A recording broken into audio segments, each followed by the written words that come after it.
And blue jerseys, the old Navy Tennessee Titan jerseys. Mike Munchak, head coach, part of the organization, says it's what the fans like and it connects us to our roots. Getting ready to kick off with the 49ers. Here, let's head down to the field and Jennifer Hale. Jennifer? Well, Chris, Jake Locker is getting exactly what he wanted today. He has been pushing hard all week, both himself and this coaching staff, to get the start. He told me he knew it was a great possibility after an encouraging MRI last week, and that's when he started gearing up mentally to make sure he could block out the injury when he played today. Except for that knee brace, Chris, that's the only thing special he's doing to protect himself. He says he's ready to go. He did say, Jen, that he, all through the injury, was preparing mentally as if the next week he would start, but he did say there were still some things that did not feel normal. Yeah, and these 49ers are going to test him. Not a heavy blitz group when you watch them under their coordinator, Vic Fangio, but I will bet you early and often, especially with a new center out there for the Tennessee Titans, Brian Schwenke, they're going to get after it with some of those inside pressures. 49ers won the toss. They decided that they would kick it off, so they want the ball to start the second half. Darius Renard back to receive for the Titans. Phil Dawson ready to kick off, and including today for San Francisco, the first of 4 road games in their next 5, including a transatlantic flight to London against Jacksonville. That's next Sunday as they got into Tennessee on Friday. Week 7, San Francisco 4-2, Tennessee 3-3, and it's underway from Nashville.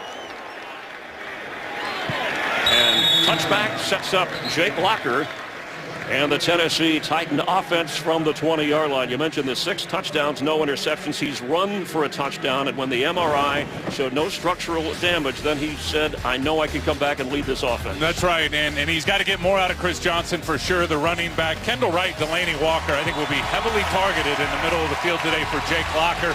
2 rookies up front, Brian Schwenke, the 4th-round pick, his first NFL start. This is going to be an absolute fist fight at the line of scrimmage.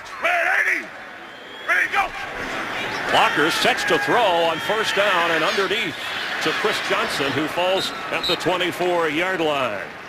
The 49er defense up front, Glenn Dorsey battling a hamstring injury, part of that 3-4. This is the 6th time in 7 games the Titans face a 3-4 defense. Yeah, and these guys get after it. They're all a little bit beat up. The linebackers are outstanding, especially in the middle. Interested to see how Dan Skuta does today on the outside defending the run. And I'll tell you, veteran safety group learning to play together.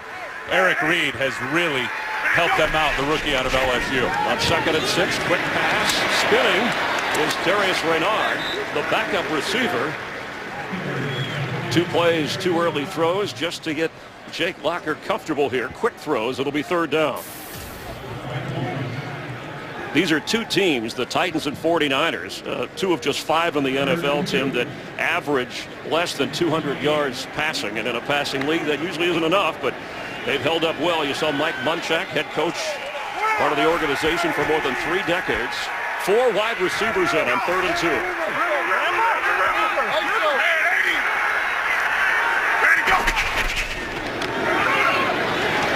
Locker and complete for a first down. Kendall Wright up near midfield. I just talked about this a minute ago. Kendall Wright is so darn quick coming out of the slot. It's going to be a major challenge for the aging Carlos Rogers, and he just runs a pivot route. I mean, he sells it inside, sticks his foot in the ground, bursts back to the outside, creates a huge gap of separation. You see it right there.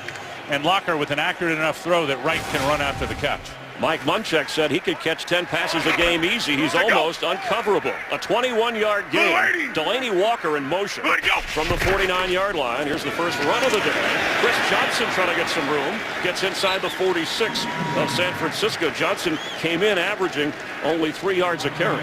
Well, they're hoping the change in lineup at center can help him get some things going up inside. A lot of people look at Chris Johnson as a bounce runner, which he is. I think one thing with this team, and it's going according to plan here, is they want to move the chains. They want to get a lot of first downs. They have not had a lot of opportunities in their first 6 games to get Chris Johnson working up a sweat, working up a lather with multiple runs. Johnson has the handoff, met hard right at the 45 and knocked backward. Some extra pushing and shoving going on. I'm really looking forward to watching the 2nd-year player, Kendall Wright, who we already saw with that 1 catch, going against Carlos Rogers today. Youth and athleticism against age and experience. And you talked about what Munchak was saying about Kendall Wright.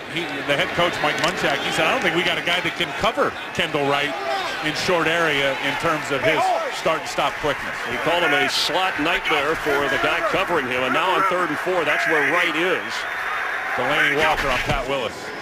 Walker has time and incomplete. Looks like it was in the basket of Darius Reynaud, who couldn't hold on. He's a backup running back, receiver, return man, and already involved on 2 plays in this opening drive. A bit of a surprise as this stalls. Well, you like the fact Locker's getting it out quick. He's not getting it hit. The ball is a little bit high, but certainly right on the numbers of Reynaud. He's got to come down with that one. Brett Kern, who twice in the last 4 weeks has just had trouble gathering in the snap, is back to punt. Standing at the 41, Kyle Williams for San Francisco inside his 10. There is some sun here that he might be glaring into.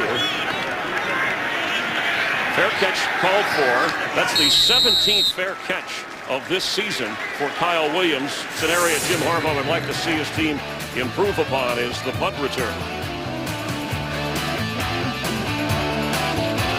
Today's game on Fox is sponsored by Southwest Airlines. Find our fares online only at southwest.com. The former quarterback getting his quarterback ready for right now. Inside the 10, Kaepernick will take over. He's played exactly, when you look at that starting record, including the postseason run to the Super Bowl, 1 full season.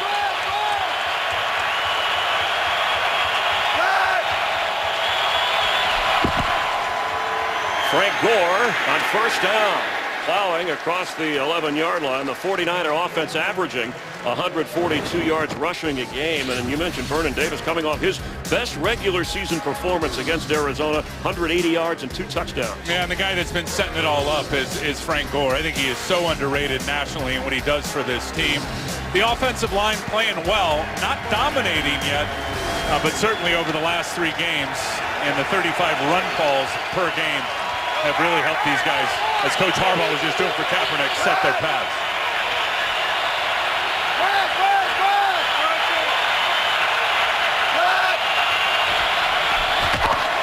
On 2nd and 7, Frank Gore is smothered. It'll bring up 3rd down.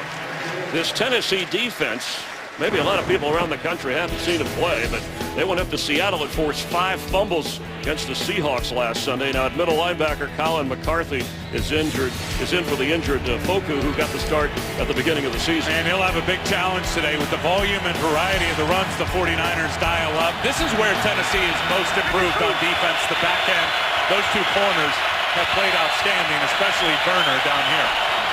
3rd down and 2. Kaepernick airing it for Davis, who hauls it in at the 40.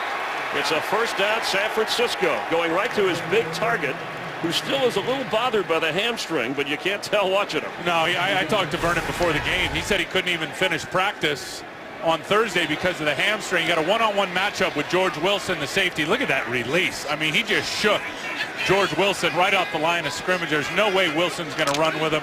Perfectly thrown ball from Colin Kaepernick, and Vernon taps the toes in bounds. And Vernon Davis goes in motion there in the slot to the right of Kaepernick after a 24-yard gain.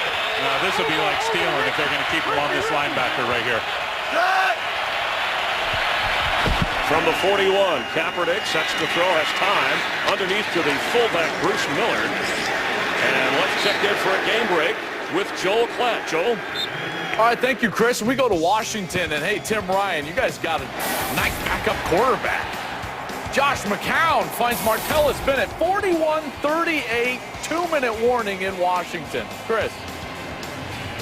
All right, thanks, Joel. The former Bear lineman, Tim Ryan, smiling from ear to ear. How long has Josh been playing? He's doing a nice job He for sure Cutler. is. And the Redskins desperate for a victory from the 50-yard line. 2nd and 1.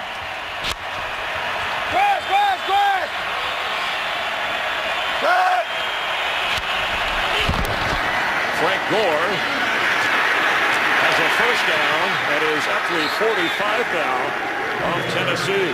San Francisco's all-time leading rusher just chews up chunks of yardage. And over the last 3 weeks, nobody has more rushing yards in the NFL than Frank Gore. Now, you think about the 2 losses. He was getting the ball 13, 14 times a game, 21 per game over the last 3. all 3 victories.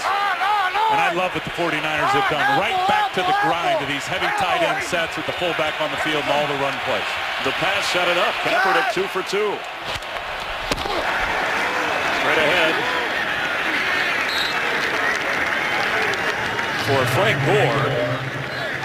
6 1,000-yard seasons. He comes in with an average of just over 4.5 a carry. And you mentioned at the top the heart and soul of this team, and was even in the lean years before they got to the postseason. Well, we talked to Delanie Walker, who played 7 years in San Francisco, the tight end, who's over here now with the Tennessee Titans. He says, I don't care what the passing game looks like. The heart and soul of that team is and always will be for the near future here, Frank Gore.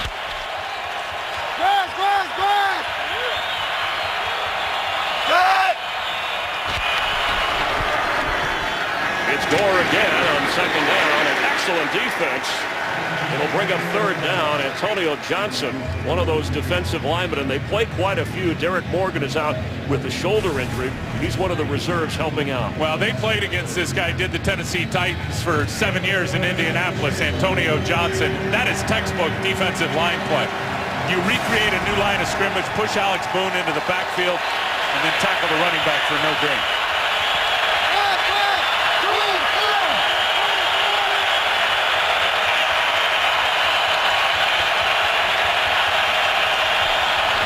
Third and 6. Kaepernick has it and has room, falling forward for a San Francisco first down. There hadn't been a lot of read options so far this year, comparatively speaking, but he is 2nd on the team in rushing. This was such a good fake. I want you to watch the fullback, Bruce Miller, as he comes around here. He thinks that Kaepernick handed the ball off. Watch him stop. Oh, well, oh, no. Kaepernick's got it. No, and they haven't, and the production has been down as well. They haven't called it as much. I think we're going to see more of it today against this 4-man front. They've lined up against a lot of 3-4 defenses so far this year. Time-consuming drive for San Francisco. Now at the Tennessee 31, 1st and 10. Gore waiting for an opening, and patient runner that he is, he gets down around the 26-yard line.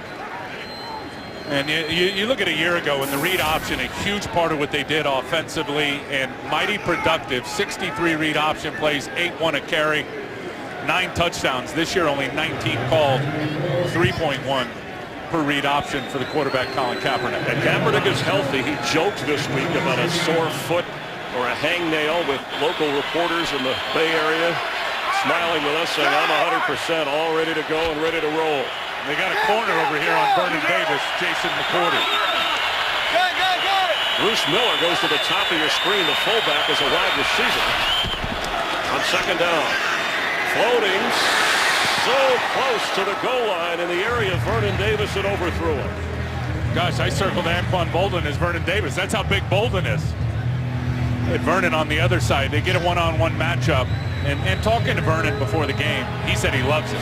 I said, I love the way their formation, all over, getting you out on the perimeter and getting you one-on-ones. He said, I just hope it continues. 49ers hurry to the line. On 3rd down.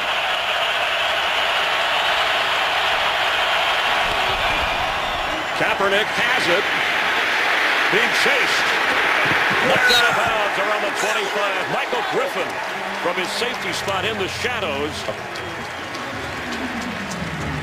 And that'll bring up a 4th down field goal attempt.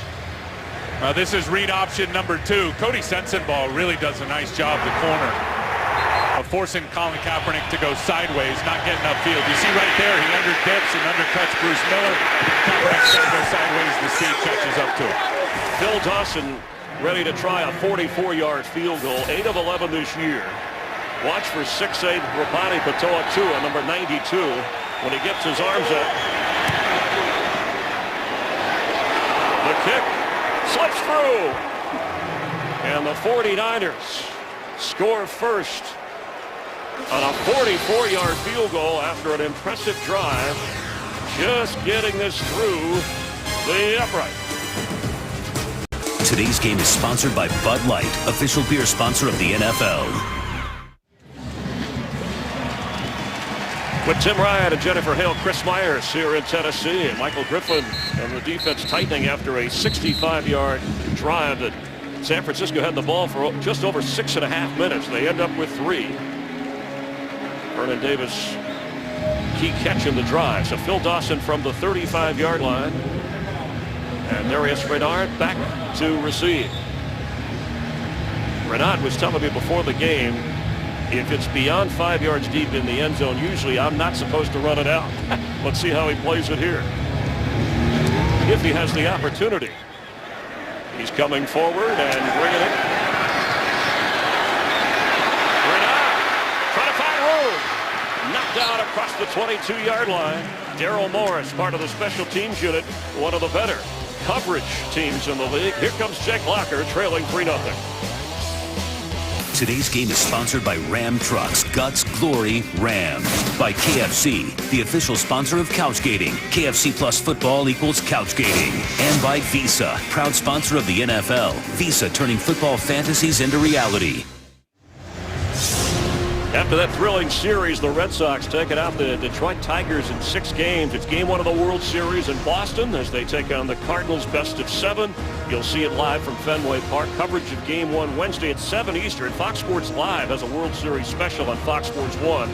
And first pitch at 7:30 Eastern only on Fox. Baseball fans all over the place. Jake Locker, drafted by the Angels on 2 different occasions, said he was a thrower, not a pitcher. He played the outfield. We know he has a good arm. On first down from the 21. Delaney Walker dancing around. Walker, the ball's tipped in the air, and it was hanging around for a possible interception. Tremaine Brock was looking after it. Let's check in for another game break with Joel Klatt. All right, Chris, back to Washington, and RG3 leads the Redskins right down the field. Roy Halou Jr., 3rd touchdown of the day, and the Redskins up 45-41 with 33 seconds to go. Chris.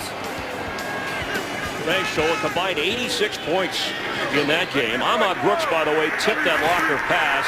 He missed practice this week. Did Brooks, a family member passing away, but making it to join his teammates here as Chris Johnson is trying to find room across the 25-yard line.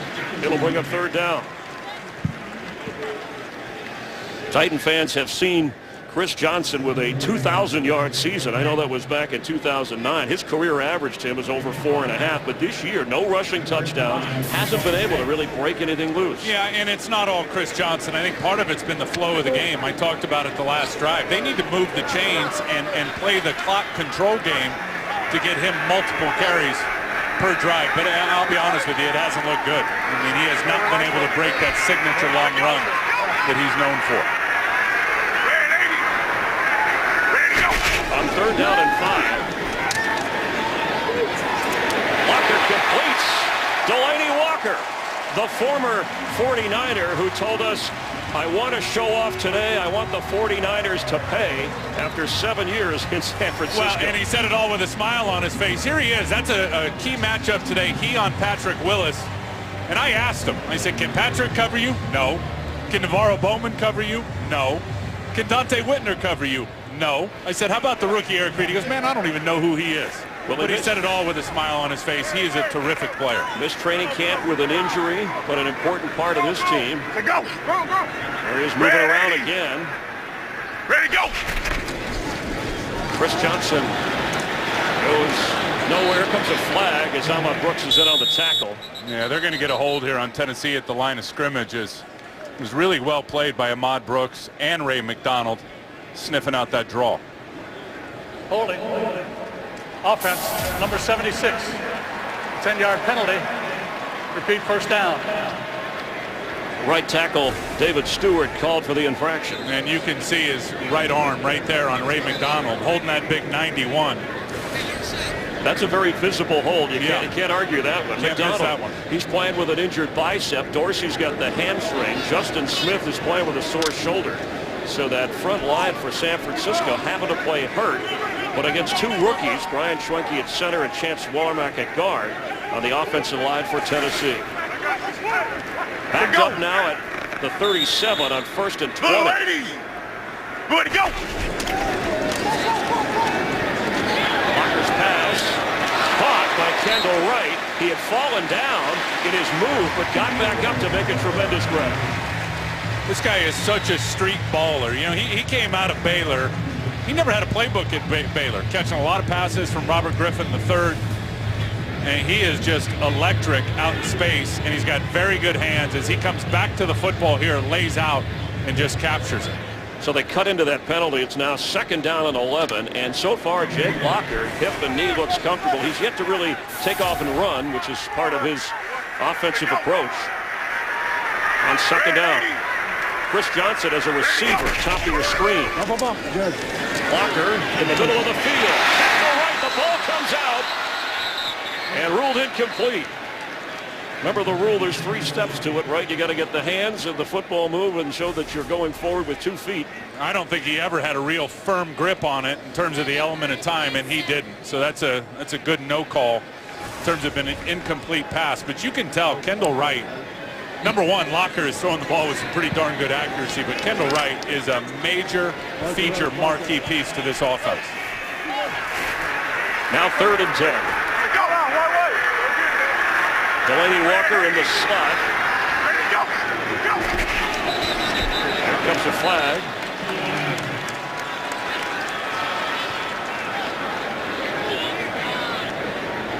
Titans sensed pressure from San Francisco. Ron Winter. Ball start.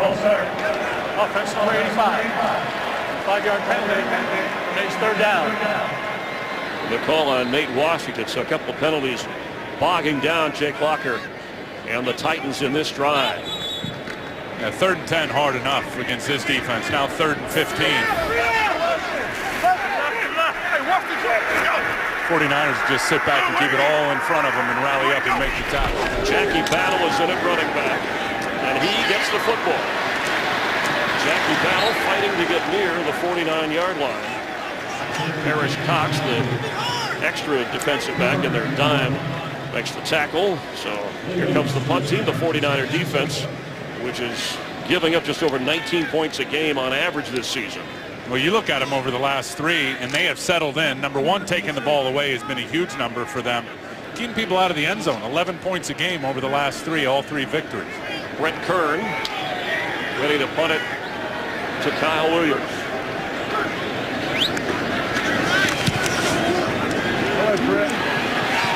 It's another fair catch, and he lets it go. There's a flag down, and the ball is down inside the 3. The flag is back at the 45 of Tennessee. A 49-yard punt, well placed, but this may come back.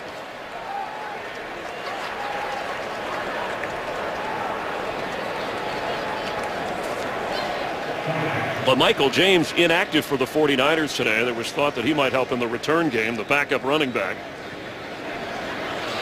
Holding. Number 21, kicking team. A 10-yard penalty. Repeat 4th down. Safety George Wilson called for the infraction. Well, and he's got the guy right around the neck. Watch George Wilson right here in the middle, the personal protector. Ray Ventrone coming up inside. George Wilson wraps him up. But that come on, that happens almost every play. The option, re-kick it, is what the 49ers want. There's Mike Munchak, the Hall of Famer since the early 80s with this franchise. Yeah, he's not real happy with that call either. No. Munch said, I used to do that every play. What are you talking about? I played against him. He was unbelievable. He and Bruce Matthews, those guys, you better pack a lunch when you're lining up against them. Matthews on his staff, they each introduced each other at the Hall of Fame ceremony in Canton. Curry, his 2nd try.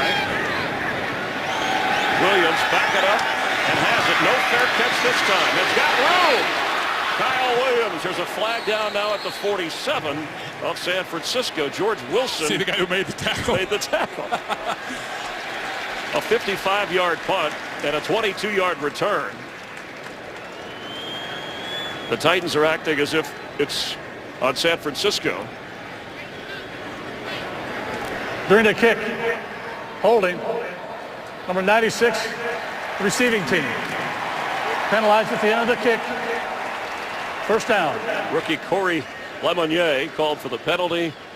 That'll back up the 49ers finally, but they have the football and they have the lead.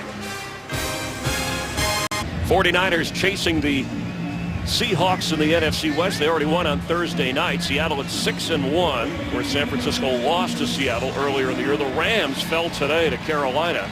Arizona on the losing end Thursday night. That's the kind of race it's been in the NFC West. And of course for the Titans, there's Ronnie Patoa-Tua at 6'8".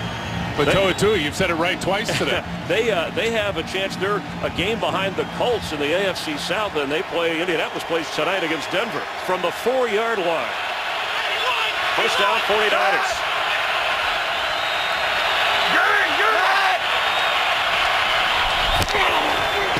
Frank Gore is going to be tackled right at the 1-yard line.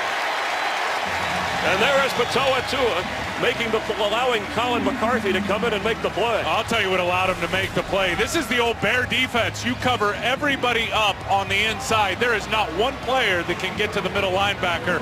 Colin McCarthy, watch him fire his gun right through that wide open gap created by the defensive line and almost gets Frank Gore for a safety. We're going to see when they get into those run sets, we're going to continue to see that Bear defense, that alignment, stacking all three guys inside.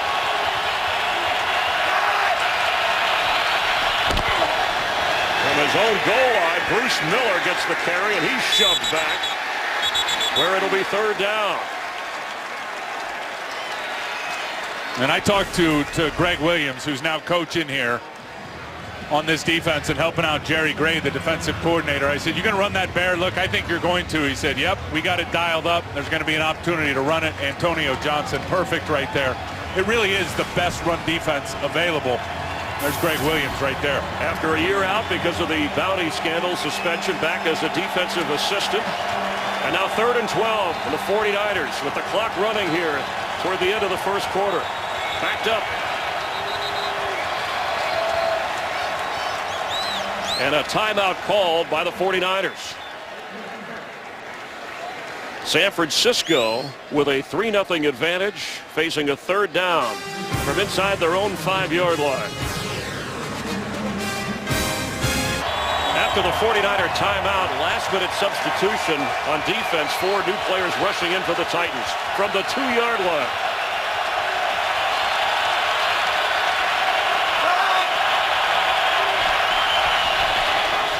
Kaepernick to throw. Completes to Bolden, who's hurt it out of bounds. Where it'll be 4th down. Jason McCourty was right there with him. Andy Lee will come on to punt from his own end zone as the first quarter is winding down. Renaud back to receive the punt. And that is the end of the first quarter. San Francisco ready to punt from its own end zone. The Tennessee Titans trail the 49ers here in Nashville 3-0. You're watching the NFL on Fox. We welcome you here to the start of the second quarter. San Francisco with field position starting out at their own 9-yard line, then the 4. They got a field goal their first drive. Now ready to boot it with Andy Lee averaging over 42 yards a punt. And Darius Reynard, who has a couple of punt returns in his career for a touchdown, back to receive for the Titans. He's waving everybody away from it, and it rolls. And Reynard picks it up at the 40 and spins back to the 35 and is knocked out inside the 35-yard line by C.J. Spillman, the special team star for the 49ers. Well, Jake Locker lead the offense trailing 3-0 for a guy, Tim, 3 weeks ago who was in a hospital with a hip and knee injury and gets the start. They said 4 to 6 weeks. Originally looks pretty comfortable out there. Yeah, and I'm surprised he's out here. I mean, a lot of people, as you said, thought it was going to be a longer injury. I'll tell you why he's so comfortable in this offense, and I talked to him about it on Friday when we were here. I said, "You look so much better and more comfortable than you were last year." He said, "We're doing a lot of the stuff I did at Washington in college." Dow Logan's the offensive coordinator, has been dialing up that old Husky offense with the concept. Chris Johnson carries and gets across the 41-yard line. short of the first down, but a healthy run from Chris Johnson and an inside run. Usually he bounces it outside. And this is the old power play where they're just going to pull Andy Levitre and get him out in front. Very good down block by the tight end. You see the nice crease there. The fullback Mooney can lead up through it. And there goes Chris Johnson for a nice gain. Levitre from Los Gatos, California, signed from the Buffalo Bills. Way to go! After a gain of 9, Chris Johnson needs 1 for a first and gets it across the 46-yard line. Patrick Willis coming in to make the tackle, and Willis from Houston, Tennessee, in the western part of the state. First time he's been back since as an NFL player. Of course, he came here when he played in college against the Volunteers. Well, I feel bad for Pat. I mean, he's had a buzzard's luck year so far. Training camp, he had the hand injury, missed a lot of time, and then dealing with the groin injury here in the early part of this season. Let's go! Blue 80! Way to go! From the 46, Chris Johnson has room. Knocked down at the 47 of San Francisco. Navarro Bowman, who's the leading tackler on the 49er team, making the stop. Good block here by the rookie center, Brian Schwenke. This is just the zone play, and he's going to get out, and he's just going to get movement on Glenn Dorsey. And as soon as he does, Chris Johnson makes a nice read, cuts it back. Warmack had chopped down the linebacker. Nice gain. Schwenke from Cal, his first NFL start, was inactive for the first 6 games of the season.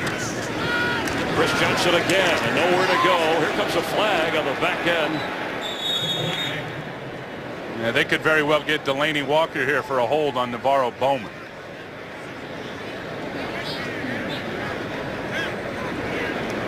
Holding. Offense number 82. 10-yard penalty. Repeat second down. Correctly called by you, and it was penalties on the last drive that backed up the Titans, and it'll do that again, marching off the yardage. And you know, old offensive line players and coaches, and now the head coach here, Coach Munchak, those calls kill him. One of 7 Hall of Fame players who went on to become head coaches in the NFL since the merger back in 1970. Sean Green checks in, his first game since he was injured in the season opener for Tennessee. On second down. And he gets the carry. Sean Green up near the 45-yard line. Bowman on the tackle. Let's get another game break with Joel Klatt. Thank you, Chris. And we go to New York, where Nick Folk hits this 42-yard field goal to win it in overtime, and the Jets beat New England 30-27. Chris. That is amazing, the job that Rex Ryan is doing with his rookie quarterback after that big win by Brady and the Patriots last Sunday against New Orleans. And they get their big player back, Gronkowski, and lose. On 3rd and 11. Walker has time and hesitates, and now he's going to go down in the arms of Justin Smith. There's a flag down. It was an awkward-looking play. Justin may get the sack and got held by David Stewart at the same time. Illegal use of hands to the face. Offense. The penalty declined. Makes it 4th down. So Brett Kern will come in to punt. Yeah, and here's Justin Smith out there at right end, and he's actually on Michael Roos, the left tackle. That's one thing. Justin has not had a lot of production. He's dealing with a bad shoulder in terms of rushing the passer, but one thing they've done is they've moved him into some different alignments and letting him be a wide rusher, as he was right there and got the sack. 49ers, of course, without Aldon Smith, who still leads the team in sacks with 4.5. The last 3 games out with an indefinite suspension. Kyle Williams, fair catch at the last moment, just inside the San Francisco 20. 49ers holding on to a 3-point lead here in the second quarter in Tennessee. Today's game on Fox is sponsored by DirecTV. If you call yourself a sports fan, you gotta get DirecTV. By Corona, who invites you to find your beach this football season. And by Papa John's, official pizza sponsor of the NFL. Aldon Smith is technically on leave while he deals with personal problems from the team. No official suspension. That would only come from the league. Correct. But still leads this team in sacks. This is the 4th game he's missing. First down from the 20. for Kaepernick.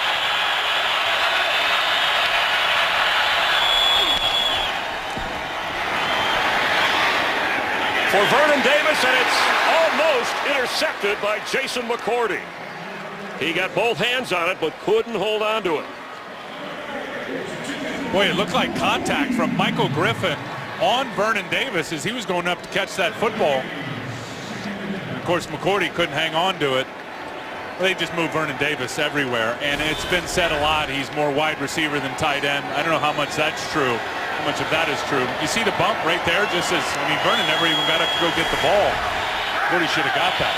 But they line Vernon Davis up everywhere to get him those one-on-one matchups. Bruce Miller, the fullback, is at the bottom of your screen. Vernon, top of your screen in the slot. Pass at the 25 to Frank Gore, and he's knocked down right away. It'll bring up third down. 49ers come into this game with 3 straight wins. You know, last year they didn't have 3 consecutive wins in the regular season. And during those last 3, of course, they've, as we mentioned, put up 30 points or more. The offense here having trouble against this Tennessee defense so far. I'll tell you one thing Tennessee has not done is they have not been sending pressure and blitz after Colin Kaepernick. He's been one of the best in the league versus those pressures this year.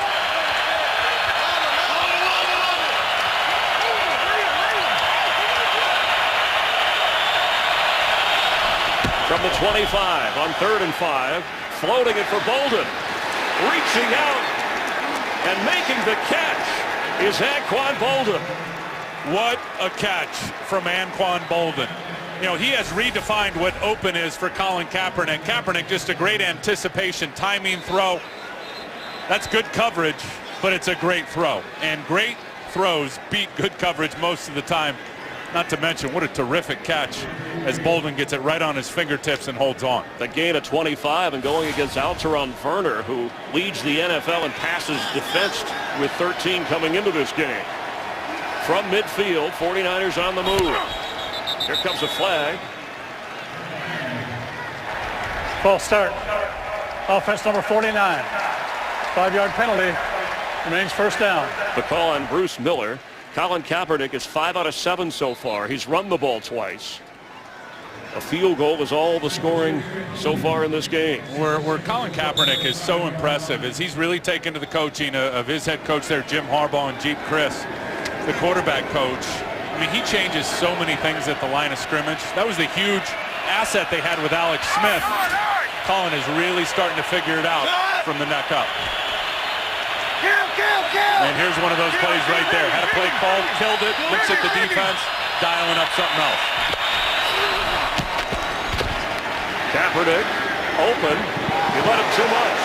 Trying to get the ball to Bolden. Did he hang on? Oh, that was a one-hand Oh, my snag. goodness.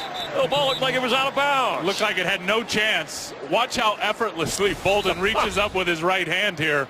Good change at the line of scrimmage. Casually. Look at that. And just pull it down. Never even put a second hand on it. Let's see if he has grip, firm grip on it when both feet come down. There's one, there's two. Yeah, that's a catch. Clear possession, no question, as he goes out of bounds. Gain of 11. There's another kill on 2nd and 4. Inside the 45 of Tennessee. Frank Gore powering his way for a first down.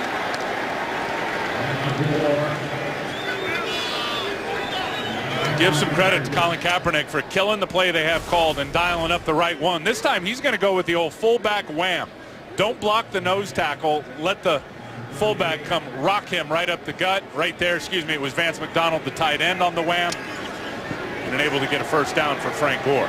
Gore picking up extra yards after contact. He's the best in that department the last 3 weeks in the NFL.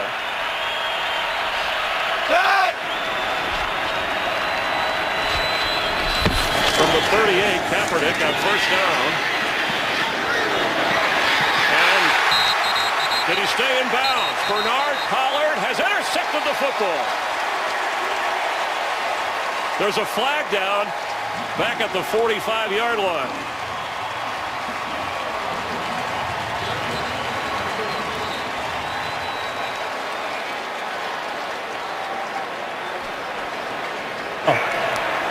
Personal foul. Unnecessary roughness. Defense number 56. Contact at the knees of the quarterback. 15-yard penalty. First down. Akeem Ayers, his penalty, wipes out the interception by Bernard Pollard. And a great play by Bernard Pollard, not taking the bait. They had 3 tight ends on the field, 1 wide receiver. Pollard knew it was going to be a pass to Vernon Davis, gets both feet in, all for naught because of this hit right here. Akeem Ayers hitting Colin Kaepernick at the knees. Ayers, along with Zach Brown, thought to be maybe one of the spies that Tennessee would use on Kaepernick. The bottom line is this: quarterback's in the pocket, you can't hit him low. It's the Brady rule. It's that simple. You can't hit him high either, as Gore carries on first down. Bernard Pollard is the one who said the 49ers are coming here to embarrass us with their run game. Now, he was a great guy to talk to, playing with Anquan Boldin in Baltimore last year, knowing what Anquan Boldin's game's all about, and of course lining up against these 49ers and beating them in the Super Bowl. Bernard Pollard's been a huge addition to this defense. And concerned about the way Kaepernick ran around in the Super Bowl when Pollard was with the Ravens, and the way Russell Wilson ran last week for Seattle.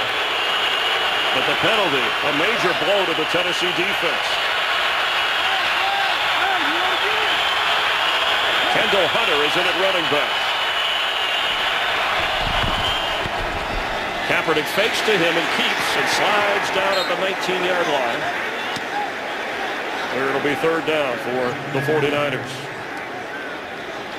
Wise choice, Colin Kaepernick to slide down. They got Cameron Wimbley to bite, and it looked like he had the edge, but it was really well played out on the perimeter by the defensive backs. I think that's only the second read option to the right side of their offense all season for Colin Kaepernick. All the reads have really gone to the left, which has been a little change up from last year. On third down and 7 from the 20.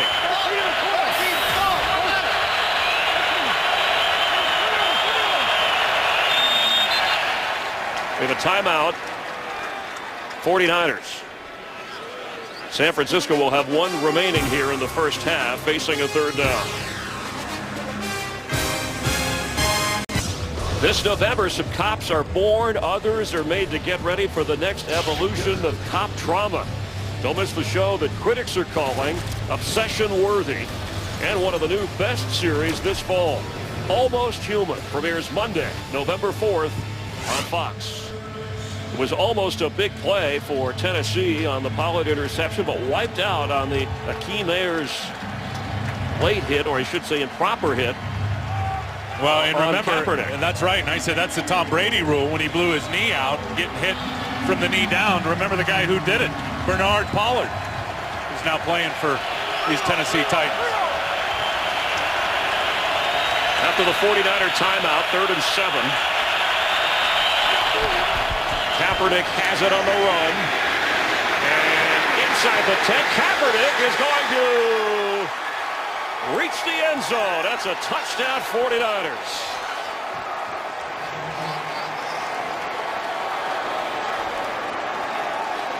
He saw an opening and he took it. We figured we were going to see more read options in this game, and Colin Kaepernick is explosive and as fast as he is in the open field. Relies on his blockers. Watch this block right here by Bruce Miller, the fullback, on Colin McCarthy. Watch how he finishes this one. Bang, to the ground.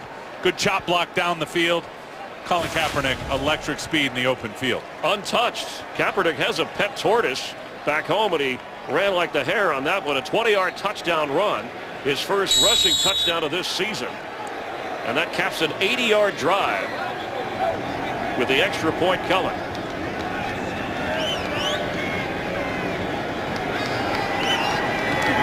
Phil Dawson makes it a 10-0 San Francisco lead.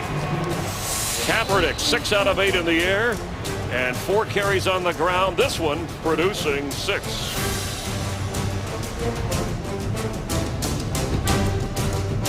Today's game is sponsored by Ford. Only Ford gives you EcoBoost fuel economy and a whole lot more. Kaepernick's touchdown run in real time. Yeah, and watch this clock, and then watch how fast Kaepernick's moving with nobody touching him. High octane on full display for Colin Kaepernick. I was a good friend of mine is Mike McIntyre, he's the head coach of Colorado, coached at San Jose State, coached against Colin at Nevada Reno. He said they couldn't even touch him. Not only not tackle him, they could not even touch him when he was running the ball.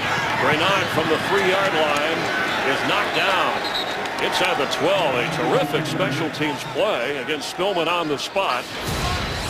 And Jake Locker of the Titans trailed 10-0 and starting out in a hole. C.J. Spillman making the play. He's the leader on special teams for the 49ers. Tennessee at its own 11-yard line. 5 penalties for 50 yards against the Titans in this game. None accepted on San Francisco. Ready! Ready to go! Jake Locker. Pass is caught inside the 25. Nate Washington has a first down. Dante Whitney right there with him. Got to be impressed with Locker's accuracy and watching him on Friday. I mean, that ball just pops out of his hand with big-time velocity, but when you watch him on those in-cutting throws and the throws in between the numbers, the ball location is really good, especially when he's throwing against zones. You don't want those zone balls to rise up right and get tipped and intercepted. Pinpoint accuracy for Locker. In his 3rd year, Ryan Fitzpatrick looking on. He started in his absence as Chris Johnson carries. Let's check in with Joel Platt for a game break. All right, Chris, and we go to Kansas City, where undrafted free agent, first start in the league, Case Keenum finds DeAndre Hopkins. Hopkins clearly trying to make up for his Clemson brethren and couldn't get it done last night against Florida State. 10-7, Texans up on Kansas City. Chris. The undefeated Kansas City Chiefs against the Texans, who are in the middle of a losing skid. Thanks, Joel. After no gain. Ready to go! Second down from the Tennessee 25. Locker, sideline, and it's intercepted. He underthrew Washington, and Tremaine Brock has the San Francisco takeaway. And Brock will get knocked down at the 45 of Tennessee by Delanie Walker.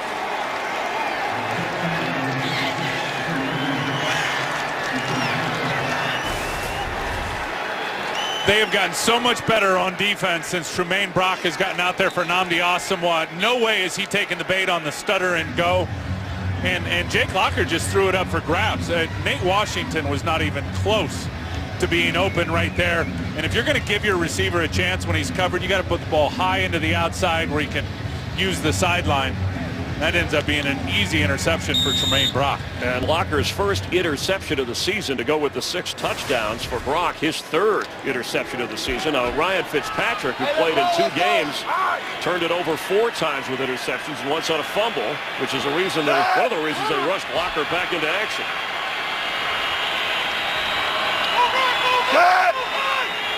Kendall Hunter in at running back, and he gets the pitch from the 45. And he'll just have to battle to get back to the line of scrimmage. Zach Brown coming up to make the stop. Locker on that interception, Chris, it's almost as if he just assumed that Nate Washington was going to get Tremaine Brock to bite on the stutter and go. Tremaine Brock has been so good this year, jumping routes, interceptions, right in the pick 6 against the Houston Texans. And it's almost like Locker assumed that he was going to take the bait and then just threw it up. Brock said, no way. On 2nd and 10, 49ers dominating now. 4.5 to go before the break. Kaepernick will be brought down at the 46-yard line. Antonio Johnson and Rapali helping to make the stop. 49ers will get the football to start the second half. A touchdown run from Kaepernick and a Phil Dawson field goal. And the Titans defense has at least 1 sack in every game this season. Yeah, 18, top 10 in sacks. Their D-line is just so big and athletic. They've had a nice season this year so far. On 3rd and 11.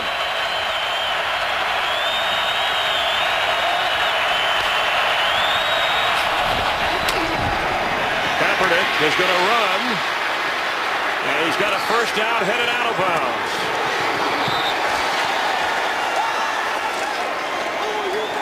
He really does make it look easy.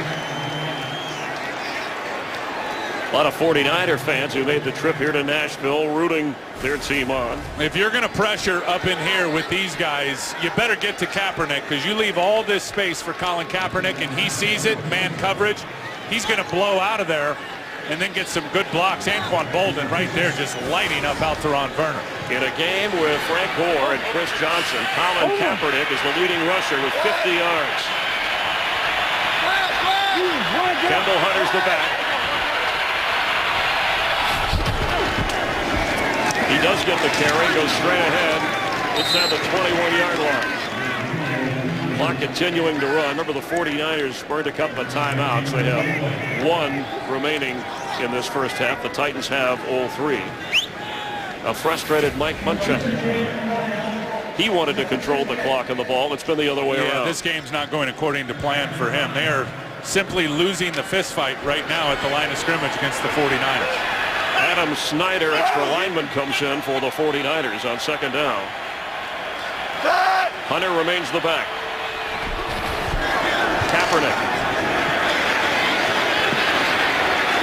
With all kinds of time. The ball's tipped, but still called in by Vance McDonald. The reserve tight end was there for the deflection.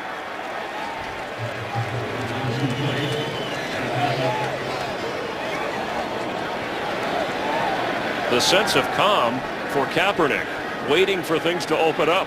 He didn't just take off and run. No, he had all day to throw, and just watch this clock, how long before the ball comes out for Colin Kaepernick. Defenses want it to come out in under 3 seconds. 6.2 seconds. Deflected ball, and Vance McDonald still able to come up with it. Completed pass. Inbounds. Ron Winter confirming the Vance McDonald catch as the clock runs, and it's first and goal for the 49ers. Here comes a challenge flag. So not under 2 minutes, and Munchak has to challenge if he wants that play to be reviewed. He's 0 for 2 this season in the challenge department.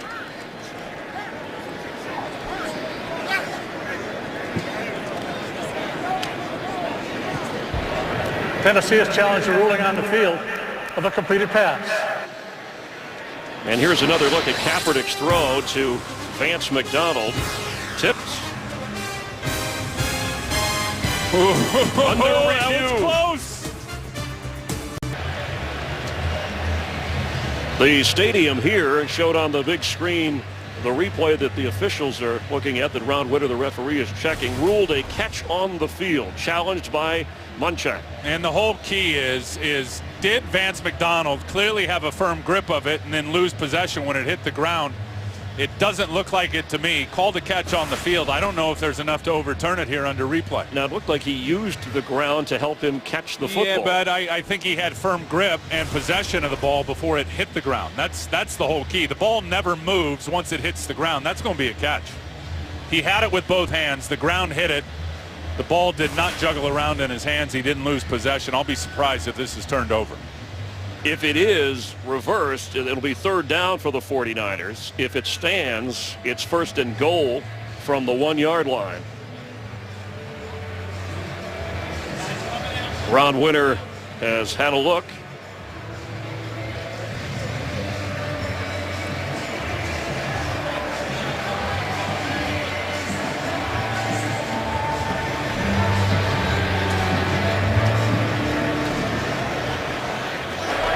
After review, the ruling on the field stands. Is a completed pass. Tennessee is charged with their first team timeout. I think a worthy challenge, though, if you're Mike Munchak. That area of the field, 3 timeouts on the board, was questionable for sure. Blocked by Pollard, they're deflected. Give McDonald a lot of credit, though, for gripping that ball and then never relenting on that grip. The ground never forced that ball to move. First and goal, 49ers. The extra lineman in, Adam Snyder. Also Daniel Kilgore. Frank Gore is the back for Kaepernick, who has the only touchdown in this game. Kaepernick ran it in.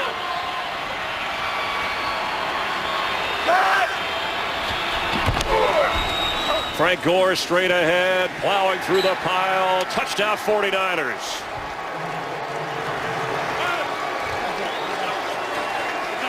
Fourth rushing touchdown of the year for Frank Gore. Good to see Gore get a little payoff. I mean, he does all the dirty work for this team. You get him down inside close to the goal line and just turn and hand him the rock on first down. 10 carries in the game for Frank Gore. Kaepernick has 5 carries, 50 yards rushing. And the 49ers, who lead when it comes to scoring on the ground, get another one and have a chance to open up a 17-0 lead with 2:07 to go in the first half.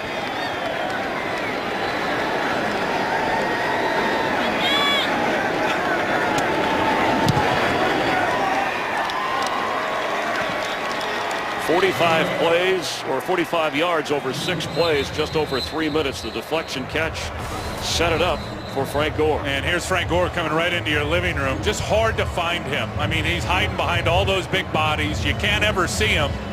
And then you in your flow get over the top where you think he's going to end up, and then he pops out somewhere else to daylight and falls right into the end zone. I mean, the Titans had no idea he was coming back that way. So good with that hide and pop play, Frank Gore. Former University of Miami Hurricane who had to overcome knee surgeries, a 4-time Pro Bowler, and only 5'9". But the all-time leading rusher for San Francisco, and a team that started the NFC. Oh, look at he wants to flare that bicep up with Colin Kaepernick. Defending champs celebrating after a 1-2 start. Come in here trying to win their 4th straight game. There's Tom Rathman, who has worked so hard on not fumbling the football, not only with Frank Gore, but with Kendall Hunter. Yeah, and where Frank is, I mean, he's underrated in every phase of his game, but as a pass protector, he is incredibly good. Every 49er player you talk to, after they talked about his great running, that's where they went next. That's right. Reynard on a bounce.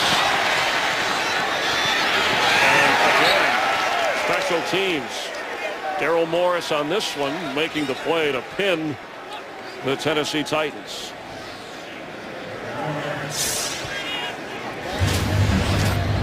These are some of the numbers we've talked about. Look at adding to that. And you think about some of the great runners, Roger Look at Craig. this. I mean, everything he's done in franchise history, but Adrian Peterson, the great AP, 39 100-yard runs. Frank 5 behind him at 34. From their own 9-yard line. Now, Tennessee has scored the most points in the last 2 minutes of each half and at the end of the game so far this season.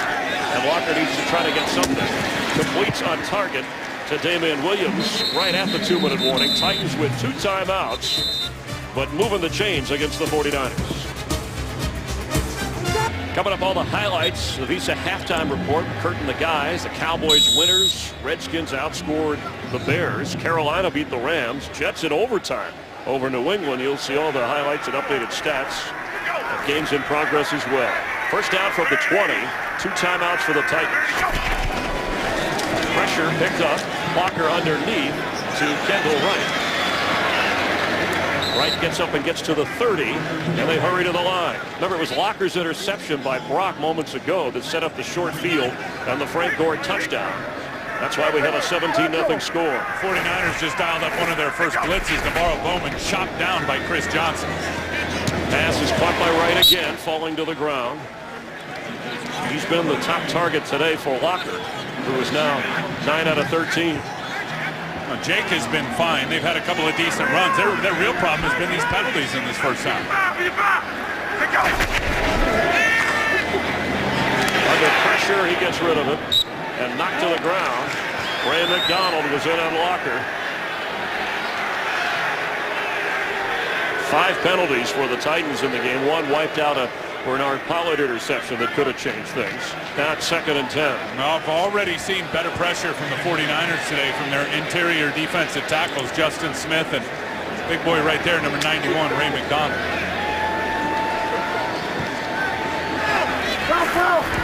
If Locker's going to unload these balls all underneath, Chris, and these receivers and backs got to start getting some yards after the catch. Delaney Walker has 1 catch so far. Chris Johnson, no screen. Not happening here. Patrick Willis smothered him at the 30. We say it all the time. If there's one guy you got to get blocked on screens, it's the middle linebacker who has the running back in coverage. And they could not get out fast enough to Patrick Willis. You see Andy Levitri right there. He's chasing Patrick. Great recognition by Patrick Willis, sniffing out the screen and going and getting it before the blockers could get to him. And coming back last week after missing a couple of games with that groin, we thought he looked a little rusty. He's in tune here on 3rd and 14.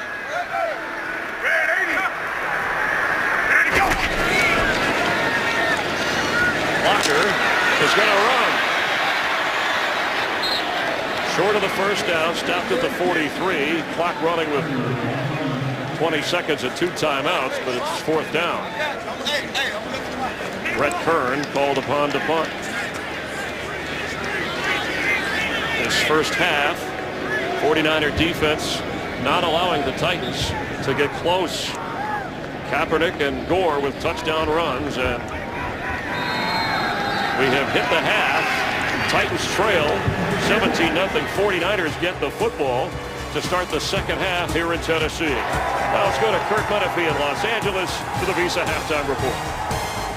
Here in Nashville, Tennessee, Titans trying to head to 2-game skid. 49ers trying to win their 4th straight in San Francisco. Getting ready to receive the ball from Moronis and Tennessee with a 17-0 lead. The 49ers hope to add to it. You can follow your favorite team all season long. Go to iTunes.com/NFL. The Tennessee offense has not gotten beyond the 45-yard line of San Francisco. Meanwhile, Kaepernick has thrown for 100 yards. He's run for 50, including a 20-yard touchdown. And an interception of Locker set up a short field for Frank Gore to punch it in from the 1. And a Phil Dawson field goal at 17-0. Kyle Williams from the goal line. And knocked out at the 21-yard line. Well, we know they're defending NFC champs, these 49ers, who are on a roll, Tim, but what do the Titans have to do to get back in this game, get some points on the board? Well, I think a couple of things. It is, number one, they're going to have to convert some third downs. They have not been good enough on third down, and it really hasn't allowed Chris Johnson to have a continuity and really get into a flow. And then I think a big number here in the second half is going to be yards after the catch. I mean, it's clear Jake Locker wants to throw it underneath, wants to find Kendall Wright, he wants to find Delaney Walker. Breaking tackles and making that first guy miss will be a big number for Tennessee and their ability to come back. And defensively, try to corral Kaepernick. Hand off to Frank Gore. Let's head down to the field and Jennifer Hale. Jennifer? Well, Chris, Coach Munchak and this Titans defense extremely frustrated at their inability to contain Colin Kaepernick, and that is the big halftime adjustment the Titans are trying to make. Shut down that run game that he's launching with his legs. Meanwhile, Coach Munchak tells me he does not believe Locker's injury is a reason for their lack of production on offense. Instead, he's blaming that on offensive penalties. Jim Harbaugh tells me he's loving what Kaepernick is doing and gives a big shout out to his special teams unit. Chris? All right, thanks, Jen. On second down from the 23. Gore and a delay handoff. And up to the 27-yard line, it'll bring up third down. Boy, Jarrell Casey just missed him in the backfield. This guy, Jarrell Casey, now is such a key to their defense.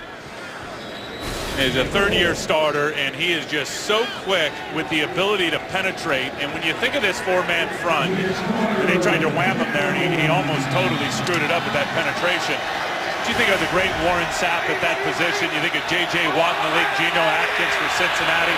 That position is a huge key in this defense. On third down and 4. Extra pressure coming. It's picked up. Kaepernick's throw to Vernon Davis. First down at the 47. And that's one of the things Kaepernick told us. I want to get the ball out quick, but make it catchable. Can you throw it any better than this? Vernon Davis is going to come all the way over here. And watch where this throw ends up. In between two defenders and an offensive player, Jonathan Baldwin. You can't throw it any better right there if you're Colin Kaepernick. A 20-yard gain. You know, Kaepernick was asked this week, drafted in the second round. The Titans talked to him about drafting him, and Jake Locker, one of the 5 quarterbacks drafted ahead of Kaepernick.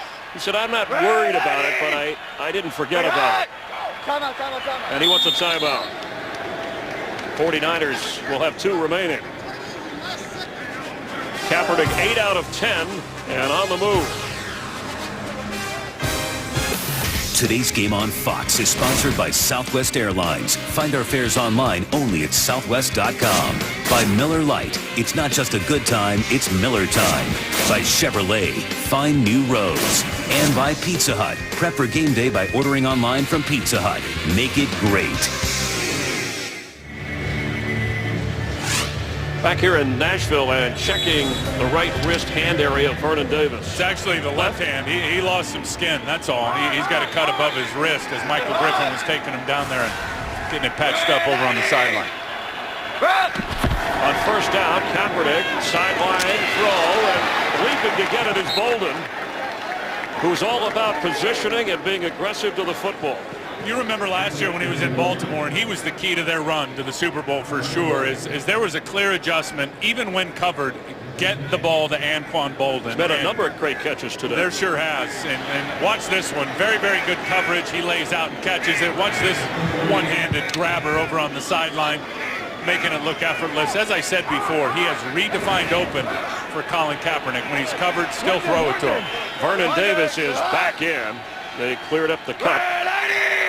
On first down. Inside the 40 of Tennessee. Gore knocked down right around the line of scrimmage. Well, for the Tennessee Titans, linebacker Zach Brown, he called this a must-win. Tennessee last year fell to 3-4 at this point in the season. Mike Munchak's team wound up 6-10 after getting out to the good start and thinking their record could be even better. This is a good measuring test, and so far they haven't passed. Well, look, no margin for error when you're playing the NFC champions from last year, the 49ers, and Tennessee's been their own worst enemy with a couple of those critical penalties today. 2nd and 10 for Kaepernick. Fires it in there and complete to Bolden at the 23-yard line. It's another 49er first down. Tell you one thing about Bolden now is if you're going to play zone against him, he is so smart. He's seen it about 1,000,000 times, over 800 catches. He knows right where to go to the soft spots of those zones. And if Colin Kaepernick, the whole key is getting time. If he's got time to let those zone beaters develop, it'll be hard to stop Anquan Bolden. Kill! 36, Kendall Hunter checks in, gets the football, and is struck down right away. Well, let's get a game break. Check in with Kurt Menefee. Well, former 49er quarterback Alex Smith continues to lead the charge for the Kansas City Chiefs. Quarterback draw, 5-yard touchdown, gives them the lead for the first time today. 14-10 as they try to stay unbeaten at home against Houston. Chris and Tim. Thanks, Kurt. Professor Harbaugh looking on and made that change after the Alex Smith injury to Kaepernick and rode him all the way to the Super Bowl. Boy, that took a lot of intestinal fortitude to make that call, as well as Alex has played for him, and clearly it all paid off for Harbs. Frank Gore is fake to. Kaepernick is going to get inside the 20, knocked down around the 15-yard line. Man, it's tough to see when he fakes the handoff where he's going with the football. Well, he hit the football and then adjusted his speed like he had already handed it off, Colin Kaepernick. And watch him here. There's the hard fake. Now watch him just tuck the ball to his side and slow down and then speed up again. Thank goodness Akeem Ayers was out there and made a pretty darn good play. That could have ended up being a big pop. It's almost like he shifted from second into third gear. And now it's 3rd and 3. They've been money on 3rd down. 9th play of the drive. I think he's a 1st to 4th gear guy. He has it. Kaepernick throws to Vernon Davis. Finding his way inside the 5 before he's knocked out of bounds. 49ers, so much misdirection, play calling, and if they can get your defense to step one way, especially when Vernon Davis coming all the way back across the formation, it's almost impossible for those linebackers and safeties to stay with him. I mean, Vernon Davis may be the fastest guy on the field at 240 pounds. Tennessee defense getting pushed around by this 49er team. 1st and goal from the 4.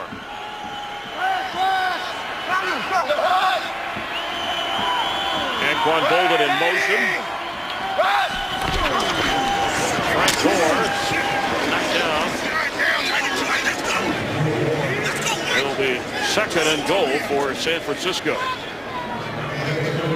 They are chewing up the clock. Just 8.5 minutes in the third quarter. They've taken this second half kickoff and moved it in range as Kilgore and Snyder come back in, the heavy guys, on second and goal from the 2. Yeah, just playing keep away, and Mike Munchak knows that.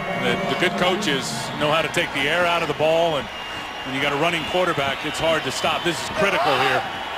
The Tennessee just tried to get them to only a field goal opportunity. Frank Gore into the pile. It'll be third and goal, and they've had the ball for over 6 minutes now. Can they keep the 49ers out of the end zone? Well, they get a good tackle off the edge here from Michael Griffin, number 33. And see him coming down hard like that, you just got to wonder. Greg Roman up in the box is related to Jim Harbaugh, that they're crashing down hard on the edges. Let's get Colin Kaepernick outside on a run-pass option. That's how far they have to go. They have 2 downs to do it if they choose.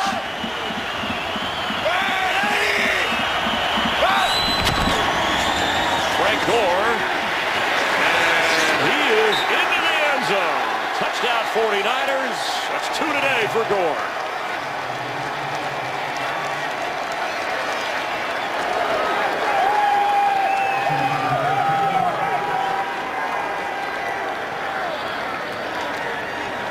And 49er fans who made the trip are enjoying the show.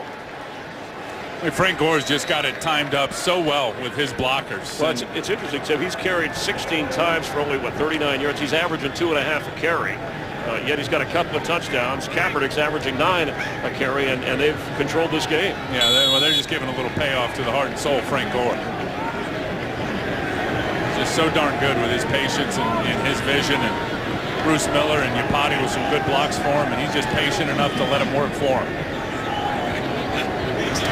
The extra point by Phil Dawson. A 79-yard drive, more than 7.5 minutes.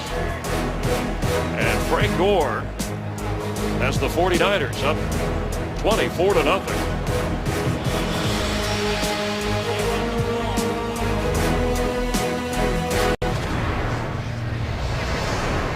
49ers in their 4 wins this year scored 30 points or more. With a 24-0 edge, half of the third quarter's already gone, and Tennessee hadn't been able to touch the football. Well, and it looks like Tennessee is going to have to do their best to get some contributions here from their special teams, and may even need a big player to score on defense. Phil Dawson to kick it off. Darius Reynaud lets it go. Jake Locker back for the first time since his injury 3 weeks ago. Has to try and rally his team against Gore and the Niners. Jim Harbaugh, when he was at Stanford, faced Jake Locker. Locker in his 3rd year in the NFL. They faced each other 4 times, Stanford, Washington, and Harbaugh had the upper hand, winning 3 out of 4. He said no advantage carries over from college here, but it's been one-sided 49ers. Locker hasn't been able to do much. Chris Johnson has been bottled up as well. I actually like the way Chris Johnson, in limited opportunity, Chris, has been hitting it hard up inside. I mean, he's close to 5 yards a carry. That's way up from his 3.1 coming into the game, and he has made his mind up. He's thinking about getting 4 yards and going downhill. He's done that a couple of good times today. An advantage when you've got, as Vic Fangio, defensive coordinator, called him, a home run back, that even when you're behind, he can break one. What do you say? He's a home run hitter. You got to keep him in the park, or his other description, Keep the rat in the cage. as the pass falls short and complete. And Locker's worst throw of the day, an interception that was underthrown, picked off by Brock and set up a 49ers score. Never be without football. Get coverage of every NFL game on NFL Mobile. Call *NFL to download it now. But Jake Locker, that last throw, which came up way short, he looked like he was a little bit tender moving around after he unloaded that football. He was in a hospital 3 weeks ago with a hip and a knee injury. Pitches behind Chris Johnson, who somehow got close to the first down marker on 3rd and 3. I mean, did you see Locker right there on that pitch? He had a limp going right there. Yeah, he does not look comfortable. He did get the first down to Johnson. Just watch the lower body of Jake Locker. I mean, yeah, he doesn't look right, and it's really since that last throw that he threw short. You knew he wouldn't be 100%, but when he said there were still things that didn't feel normal, that's why Munchak waited until even Saturday to make the move, even though Friday they were hoping to get Locker and name him as the starter. Is that a challenge flag, or is that? No, that's a challenge flag. The spot then for the first down may have been what Harbaugh is questioning. San Francisco challenged the ruling of forward progress relative to a first down. Jim Harbaugh this year is 1 out of 2 on challenges. We're under review.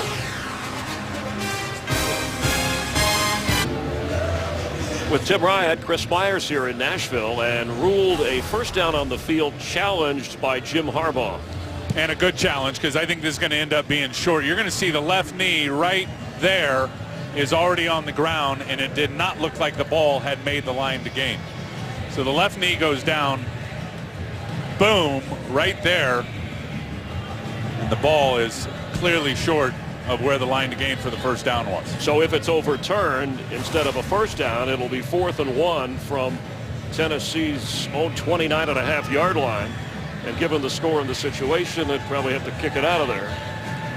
And it is 4th down. You saw from one of the officials, Ron Winter, our referee, will make the announcement.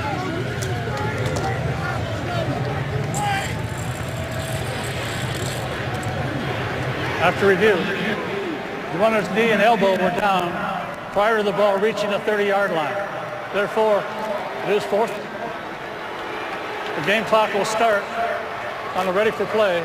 San Francisco is not charged with a timeout. The frustration continues for the Titans and their fans here in Tennessee.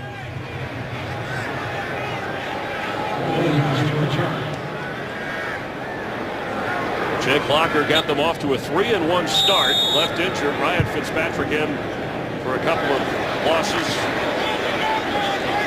Back earlier than scheduled, but Locker yet to make the difference today.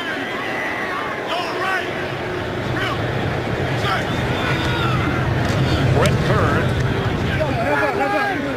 Kyle Williams, fair catch. And the kick goes out of bounds. Mentioned that the 49ers have this road trip for their next 5 on the road, including the trip across the pond. So they go almost 2,000 to Nashville. They're flying out of here, going on to London. They're going to take on Jacksonville in London next Sunday. And then back to San Francisco. So in excess of 11,500 miles on the frequent flyer program. That'll get you a free trip to Cabo San Lucas. And they are jumping right on those flights tonight. You see all the packing cases. I hope they've packed labeled up with London. The kind of game plan and the way Kaepernick is playing. It'll help carry their success overseas. They played over there before. Score carries. Jacksonville remaining winless, taking it on the chin at home against the Chargers. Quite a fouling for the Jags over in the UK. And actually, what it was Joe Staley on the offensive line saying we're in the dark about what the plans are. We were just focused on Nashville, and we knew we were leaving from here to London. And I know a lot of folks in the media have anticipated this being a trap game for San Francisco as they get ready for London. Clearly it's not, and I think the last 2 years when they've made those East Coast trips and stay for 2 weeks and stay in Youngstown, Ohio, has really prepared them for this 2-week business trip.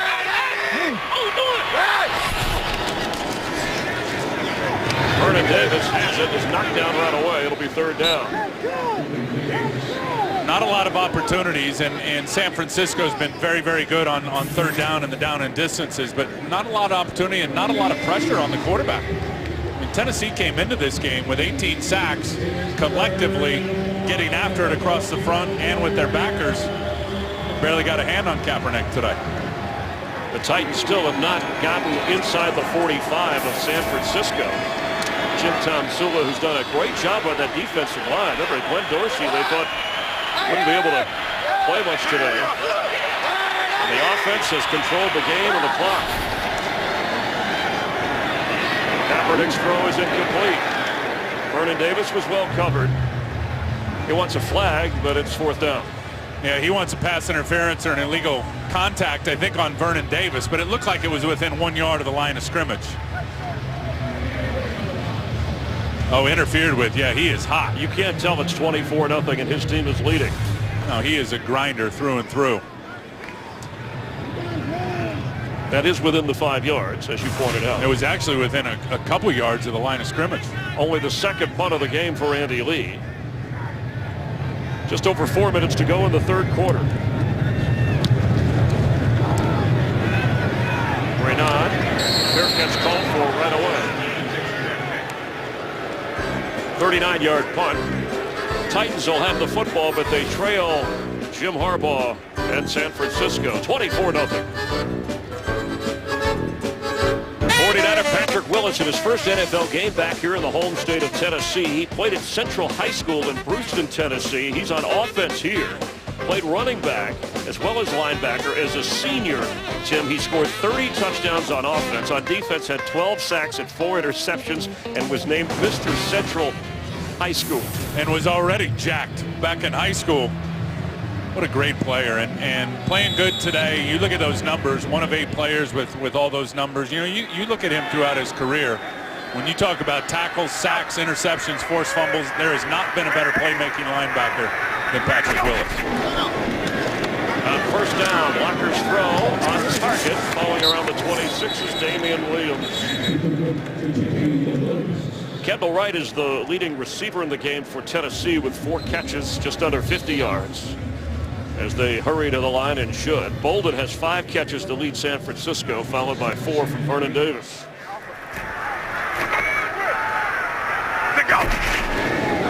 Second and 2. That was a dangerous throw. It'll be third down. Delaney Walker, the target. Navarro Bowman was with him. Walker has only 1 catch today. And the 49ers have inserted their backups, their rotational players. There's Quentin Dial, his first NFL action. 5th round pick out of Alabama, a guy they're really looking forward to getting on the field. Drafted him with a toe injury. Coach Jimmy Tomsula got in there for 1 play, did a nice job. But they've been decimated at the nose tackle spot. And guys go out in free agency, and Ricky Jean-Francois and Isaac Sapuaga. Ian Williams gets hurt at Seattle. Dorsey played well. They got some good stuff out of that nose tackle spot. On third down for Wright, and incomplete. There are no flags, and Carlos Rogers on the coverage, so it's 4th down. And the 49er defense, Tim, it's not a sack-heavy defense. And Vic Fangio was telling us that with Aldon Smith out of the picture, we have to kind of create in different ways, but that's not really who we are, is, you know, to rush a lot of people and blitz a lot. No, they're really well coordinated on the back end. And Vic Fangio has been a great secondary guy throughout his, and he's an NFL lifer, but when they got Eddie Donatel in here to coach the secondary, and now they've got the rookie back there, Eric Reed. I mean, those guys are really playing well as a unit. Brett Kern with the boot. Kyle Williams. A good return as a flag down back inside the 15-yard line. Kyle Williams got up to the 34. In the first half, when the Titans were hanging in there, they had 5 penalties for 50 yards, and they were at critical times. One wiped out a Pollard interception. Another killed a drive when they were moving offensively. Well, the big one was the low hit. They're in the return. Illegal block in the back. Number 40, the return team. Half the distance to the goal. First down. Daryl Morris right here from behind and low. Or just pushed him in the back, not low, but they're going to call that. The big one in the first half was, and really the momentum shifter and turned the first half around, was Akeem Ayers and hitting Colin Kaepernick low from behind on the knee area, the back of the knee. The ball is intercepted by Bernard Pollard, all for naught. San Francisco retains possession, and just a few plays later, Colin Kaepernick ran it in for a touchdown. Don't tell me they're turning the heaters on in Nashville for the 49ers in October. What? The field is now shaded, but it's really not that cold here. We might need that for London. Kaepernick from his own end zone, right on target is Frank Gore. Down the sideline and across the 35. Akeem Ayers is looking around for a flag because Bruce Miller was locked up on him. Michael Griffin is the injured Tennessee Titan. Well, the ball was in the air, and Akeem Ayers wanted some form of a. Here's Bruce Miller. Here's Ayers, and watch how these guys lock up and stay locked up with the ball in the air. But again, like we talked about earlier, within 1 yard of the line of scrimmage, that's perfectly legal. Even Bruce Miller looked back and went, "Uh-oh, did I do something wrong?" And Griffin hobbling off. He's the one who made the stop, or Gore would have had a lot more going down the sideline. And Michael Griffin, in his 7th year, former first-round pick, having one of his better seasons. The Titans getting beat up physically and on the scoreboard. From the 37-yard line, San Francisco has a first down after a 29-yard gain. And Gore stays in. Under 3 to play in the 3rd.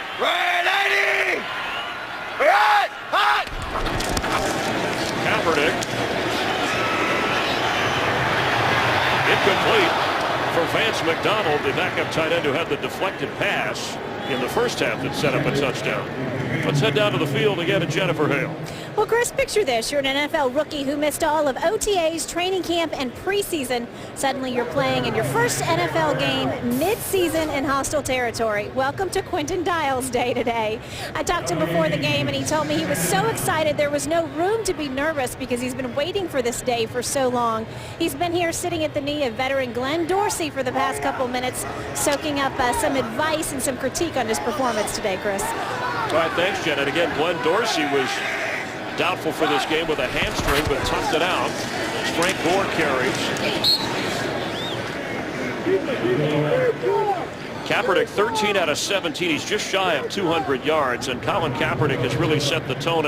I was amazed him to catch that this year, Colin Kaepernick's number 7 is the top-selling jersey in the NFL, just slightly ahead of Robert Griffin III and Russell Wilson.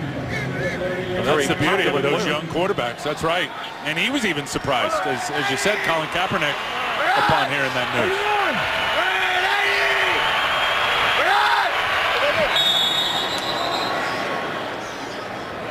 We're going to get you potty. Offense number 77. 5-yard penalty. Remains 3rd down. On Mike Iupati, who is one of the 3 #1 draft picks on Jim Harbaugh's offensive line. And now 3rd and 14. The Titans are going to stop them on 3rd down. This is a great opportunity at 3rd and 14. They have been awful trying to get off the field today. And it's really leaked right over to their offense in time of possession. San Francisco 8 of 11 here on the money down. Kendall Hunter is in at running back.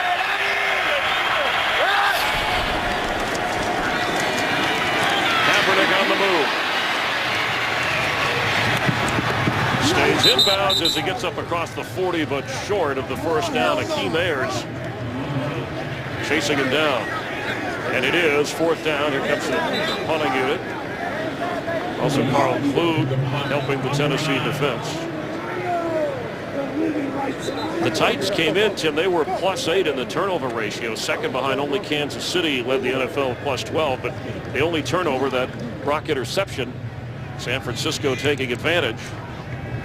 And the Tennessee defense has been unable to take anything away from San Francisco.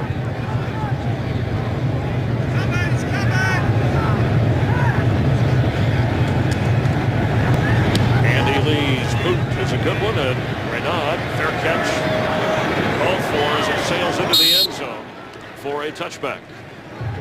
A 58-yard punt. The game kind of got lopsided after this was intercepted, but the penalty negated it. Personal foul.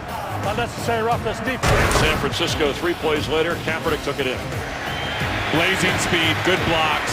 No doubt the huge momentum changer in the first half of the game. But Tennessee's defense trying to keep Kaepernick under control. The offense has done absolutely nothing. I mean, they moved the ball in spurts. Not just on the scoreboard. They haven't got close.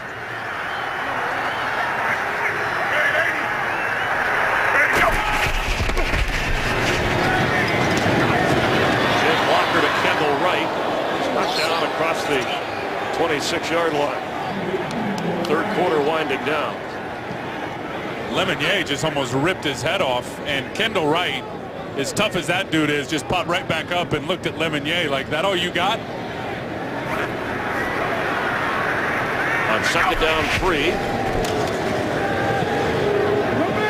Pass is incomplete for Nate Washington, where it now will be third down. 36 seconds remaining. Jake Locker, 13 out of 22. Got the start over Ryan Fitzpatrick, who in the last 2 games we mentioned suffered 4 interceptions. And there were some that thought that maybe Locker, with a bye week coming up from Tennessee, probably should sit this out and take that week to recover. In the first half he showed no effects, but in the second half not as comfortable. Flag down, catch made for a first down by Damian Williams.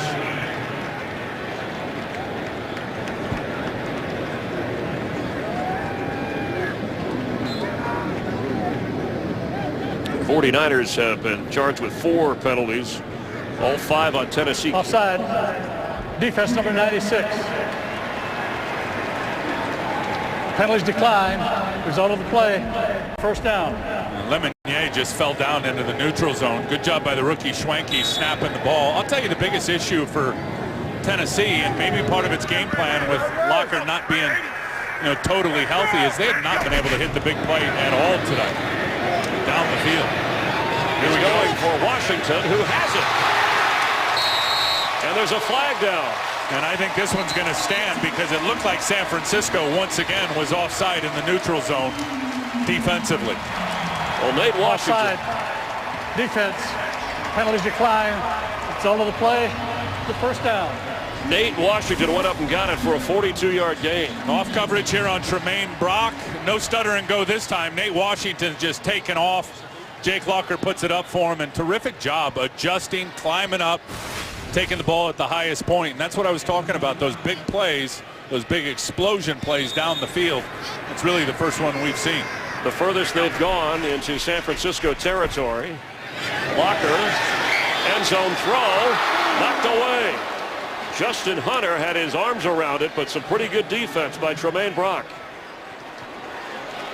I just like the fact that they're trying it. And Locker's given his guys an opportunity. I mean, down 3 scores, you got to go. That is the end of the third quarter with the score. The 49ers 24, the Titans nothing. The NFL on Fox will continue from Nashville after a break from your local Fox station. Tennessee. Halloween not too far away here. I'll tell you another thing we haven't seen out of Tennessee, and I think it goes right to Locker's health, is plays out on the edge with him running. He's running now and falling at the 21. When they got off to the 3-1 start, Locker was rolling a lot, throwing on the run. No, he looked really good. I mean, he exploded against San Diego. I think that was the 3rd week. Carried it right over to the Jets, who are a pretty darn good defense. If you've watched the Jets play, and then got hurt, but it was looking really good. They opened the season with a win at Pittsburgh, lost in overtime at Houston, and then beat the Chargers and the Jets here in Nashville. Trying to get some points. Locker running again, wearing that knee brace and getting inside the 10, down to the 6 before he goes out of bounds. Boy, I give him so much credit, Chris, because I know just in watching him move, this guy is an outstanding runner with the football, and he's going for it. And he is putting himself at risk right here with his hip and his knee injury. And look at his limp. I mean, you can tell he has got a limp in his gait. He put his head down at the end of that one. Give him a lot of credit for his toughness. There you can see the brace underneath the uniform at the 5-yard line after a 16-yard run. Best run of the day for the Titans. Delaney Walker and Nate Washington at the top of your screen. Kendall Wright, Justin Hunter at the bottom part of your screen. Penalty flag here. Delay game. Offense. 5-yard penalty. Remains first down. It's what hurt him. That's why he's shaking his head in the first half. Anytime they did something good, a penalty would knock him back, and it's the first trip in the red zone today for the Titans. Now 1st and goal from the 10. And penalties are bad, but penalties on third down or penalties down in the red zone make it a lot worse.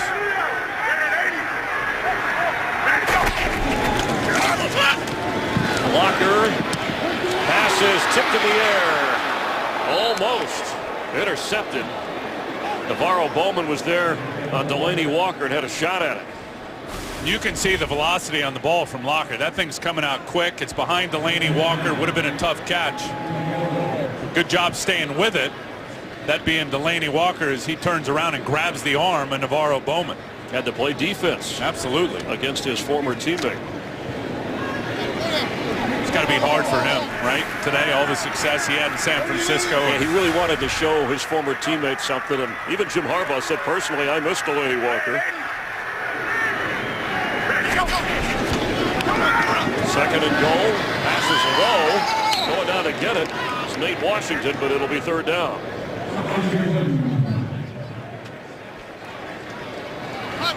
Titans in their last 2 losses up in Seattle, they only scored 13.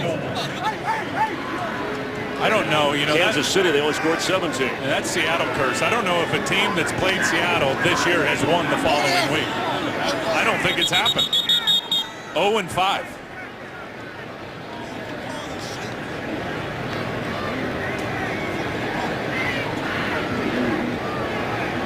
The clock is continuing to run here, and Ron Winters waving.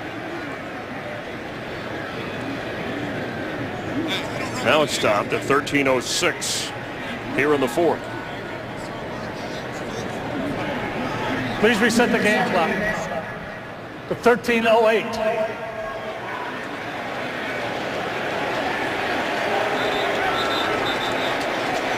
All that for 2 seconds? Yeah, the Titan fans are going like 13-8. Give us another 10 seconds. If you're going to 13-18. If you're going to change it. Third and goal from the 4.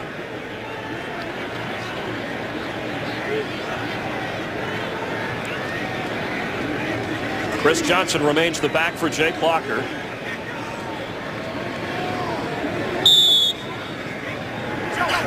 Best scoring chance today for the Titans. And we have a whistle before the snap. There's a challenge.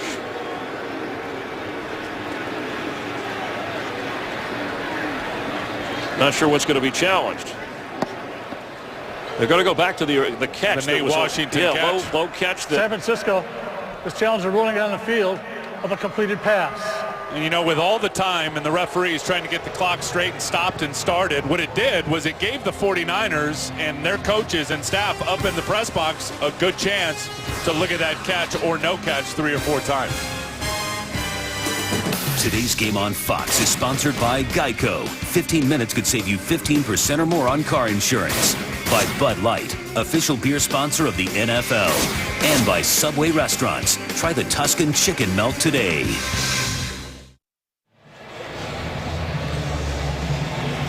Rule to catch on the field, a low throw challenged by Harbaugh. And it's going to be a shoe catch is what it is. Nate Washington right off of his shoe. It does not hit the ground. It hit the top of his shoe and he pulled it up. That'll be a catch. Harbaugh 1 for 1 today in the challenge department.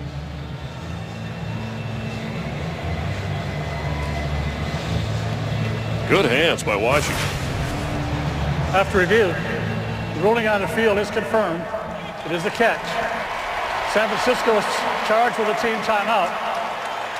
That is also their second challenge. They have no challenges remaining for the rebalance of the game. And the 49ers will have 1 timeout. So not only good hands, good feet, and good shoes by Nate Washington. And we get back to 3rd and goal for the Titans. Titans have got to get something going here, Chris, as they venture into their bye week. 13 minutes to go. Let's make a game out of it. Jake Locker is in trouble. And under pressure gets rid of it. Ahmad Brooks ran him down. Boy, I don't know how this is. It looked like his knees were down from Ahmad Brooks as the ball was, before the ball was let go. Sacked. The quarterback's knee was down before releasing the ball. He has been ruled down. before the release right there. That's very, obvious. very You clear. see it, knees down, ball still in the hand. That's a sack for Ahmad Brooks. And again, another illustration that Jake Locker, and obviously he's not right. I promise you he's faster than Ahmad Brooks. Well, and Ahmad Brooks just walked him down. To try and avoid the shutout, a field goal try for Rob Baronis. Last time the Titans were shut out was 2010 in November against Tampa Bay. This will be a 31-yard try.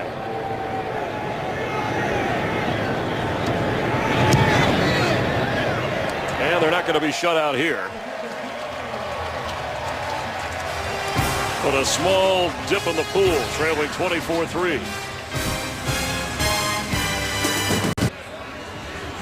Some early costumes from the Tennessee cheerleading squad. They hadn't had a whole lot to cheer about today. Fans have been great here on a cool autumn day. 49ers coming to town on continuing their road trip and dominating with a 24-3 advantage. 12:23 to play in the fourth.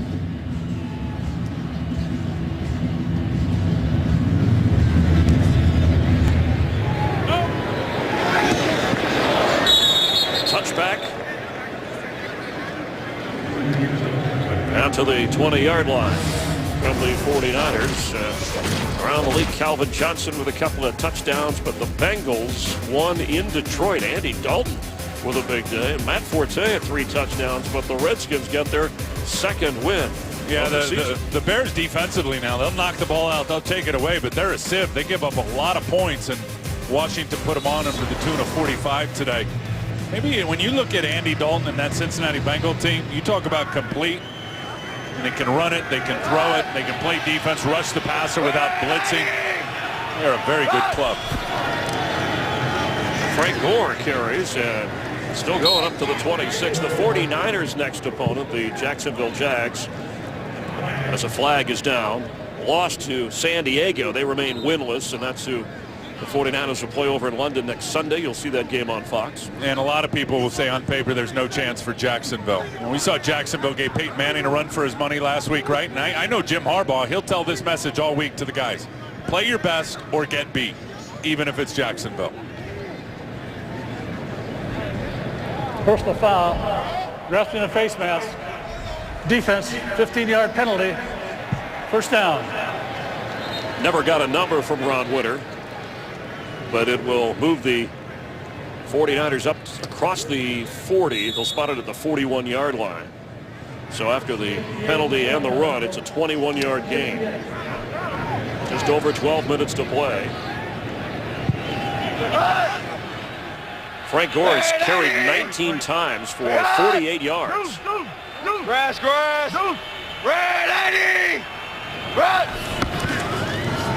Kaepernick trying to get away at the 40. He couldn't. He's pulling on his shirt. Was Jarrell Casey. I told you, this cat can rush the passer, and maybe he realized right when he grabbed, watch him just shoot through Jarrell Casey, the D tackle. Right when he grabbed that #1 selling jersey in the NFL, you're not getting away from me. And then with a big swat afterwards, very athletic play for a 300-plus pounder. One of the few times Kaepernick has been held in check. Second sack for the Titans, and now 2nd and 12.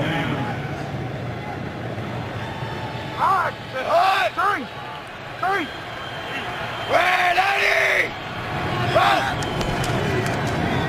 Frank Gore is 20th carry. Brought down at the 40.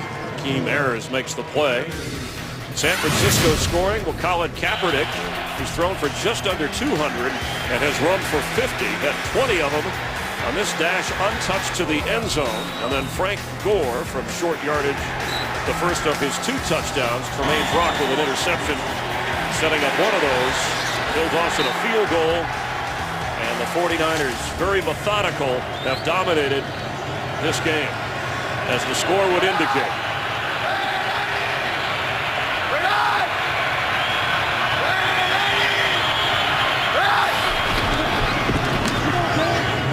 Incomplete for Vernon Davis.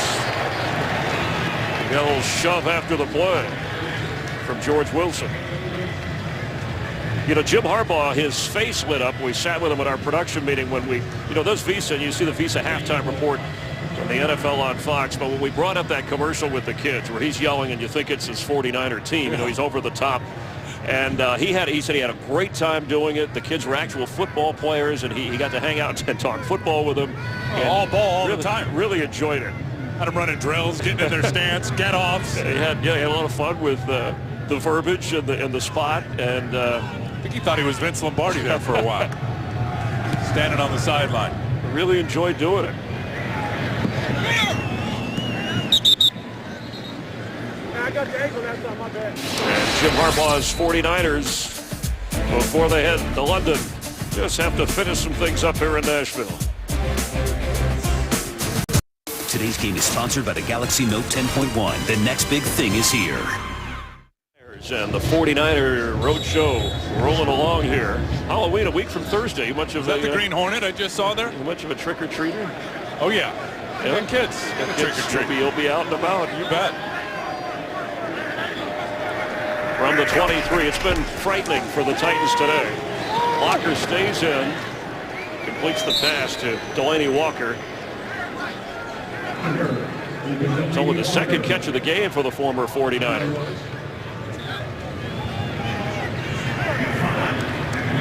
'49ers last shutout last year against the Jets, their defense. As they're going to get a sack here, Justin Smith, his second today. You know, I think some people around the league, Tim, after the 1-2 start for San Francisco, were wondering if they had a Super Bowl hangover, the runner-ups, but it doesn't look like it now. No, they're getting it figured out, and you know they're not blitzing much. Justin Smith, ricochet rusher, right there, getting bounced off the center. And incomplete pass from right. I know one thing about these 49ers is their deep desire after being 2 years ago, you know, a game away from a Super Bowl, then last year really a play away from a Lombardi trophy. They got a burning desire to get back and come home with the prize this time. Yeah, you mentioned Greg Williams on that other sideline helping the Tennessee defense. The last before his suspension for the bounty scandal. Remember, he was the defensive coordinator in New Orleans against the 49ers. And it was really the audio tape from that game. There's Greg right there that really got that bounty ball rolling, if you will, and it wasn't good. Fair catch called for. Kyle Williams has it at the 44. 9:22 to go, and the 49ers have the lead of the football.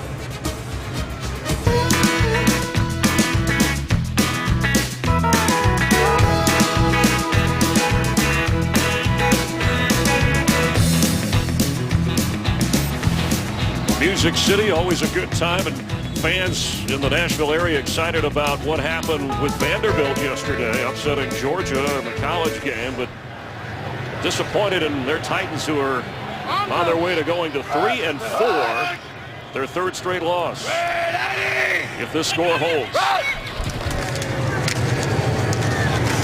Frank Gore still in there churning in the AFC South. The Colts play tonight. A little extra shoving going on against Peyton Manning and the Broncos in Indianapolis. They had a tough loss on Monday night to the Chargers. So Indy leads the division at 4-2, and they were a game behind coming in before stumbling here.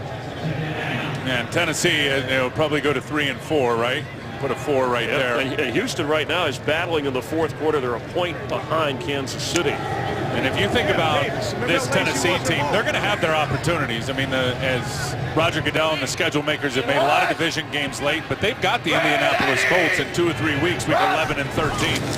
They'll still have a big opportunity. Kendall Hunter can't get away.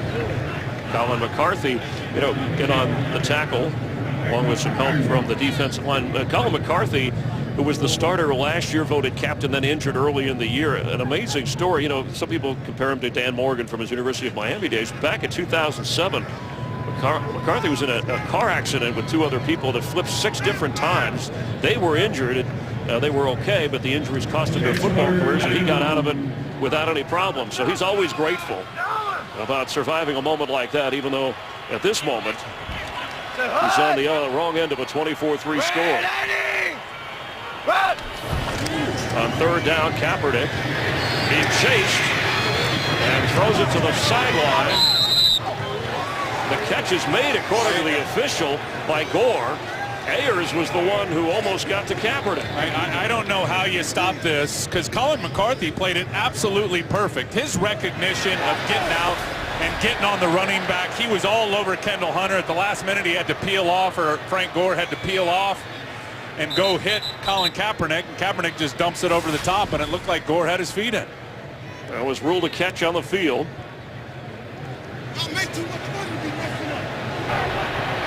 Tennessee has challenged the ruling on the field of a completed pass. Jim Harbaugh has challenged twice. He's 1 for 2. This a Tennessee challenge. Mike Munchak is 0 for 1 on his earlier challenge and challenged the Frank Gore sideline catch. The toes look pretty good. Yeah, probably going to lose this one as well. And it wasn't just the toes. It was the whole left foot of Frank Gore. As he got possession of the football, it looked like his foot was just inside the line. Certainly, as you see right there, called a catch on the field. I'm quite sure not going to be enough video evidence to overturn that baby. 49ers are done with challenges. And let's see if Gore finishes the whole process of the catch. Okay, firm grip, feet in. Now you got to catch it all the way through and past the ground. The official's right there staring at him. Good shape right there. Got the ball up. That's a catch. So if this is held up, then the Titans and Munchak will be done for challenges. So only the booth upstairs within the final minutes would be able to review a play down on the field.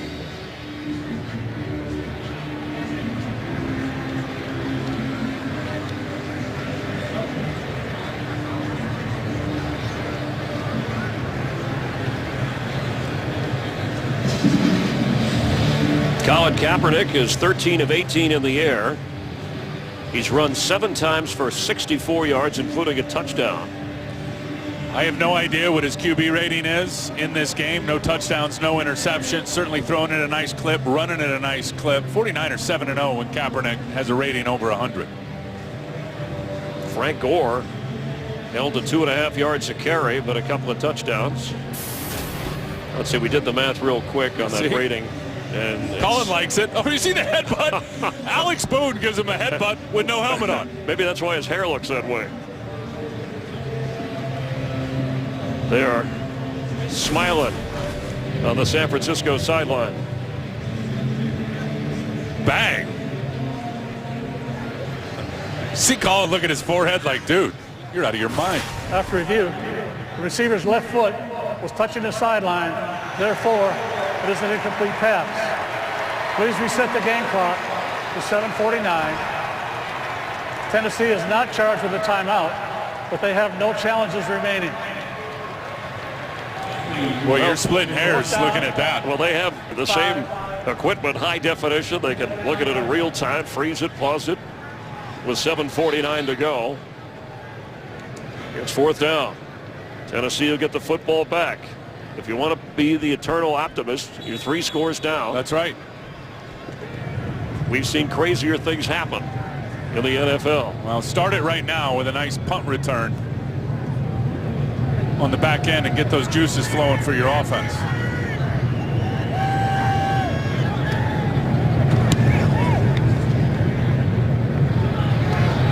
Fair catch called for inside the 15-yard line.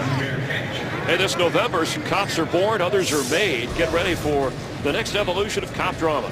Don't miss the show that critics are calling obsession-worthy and one of the best new series this fall, Almost Human, premieres Monday, November 4th on Fox. You know that commercial that says, I was made to feel? He says that on that. Chris, you were made to do television, bro. Well, I appreciate that, and I enjoy doing television when football's involved. I really thought the Titans, Tim, and the starting of Jake Locker in front of the home folks, that they'd be able to put up more of a challenge today. Pass complete to Kendall Wright. And he gets up across the 33-yard line. It hasn't been an easy road either now for Tennessee. When you look at their opponents and the defenses that they've had to face, I mean, it has been a brawl for them. That's Eric Reed holding his lower, looks like lower left leg or ankle area. the terrific rookie safety, the first-round pick who leads them with 3 interceptions. Oh, I think he's a candidate along with Kiko Alonso out of Buffalo as the defensive rookie of the year, and would be a huge loss. And he was recruited by Jim Harbaugh when Harbaugh was at Stanford before he went on to LSU.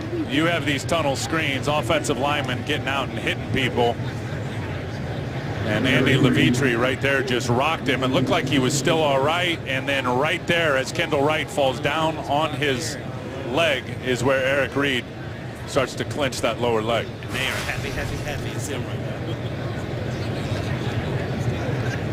Significant loss if he's got to miss some time, because, I mean, they moved up in the draft to get him, Chris, as you know, from, I believe, 31 up to 18. He's been worth every penny. He has been outstanding for San Francisco. And he's played well enough, Tim, where, no disrespect to Deshaun Goldson, but they don't talk about replacing him from last year. They talk about what Eric Wright is doing and how he's getting better, and fit in with Dante Whitner and Rodgers and Brown in that secondary. He's just so smart. I've talked to Dante Whitner about him several times. He said he has never, and Dante's been around this league a long time, he said he's never been around a defensive back that takes better notes, more copious notes, and is more prepared mentally than Eric Reed. That 4.0 plus GPA at LSU is coming in handy for him. Brilliant guy. C.J. Spillman comes in to take over at safety, the special team star. Chris Johnson on a screen, has a little room. And Chris Johnson's in 49er territory. And there he goes. Chris Johnson is going to have a Titans touchdown.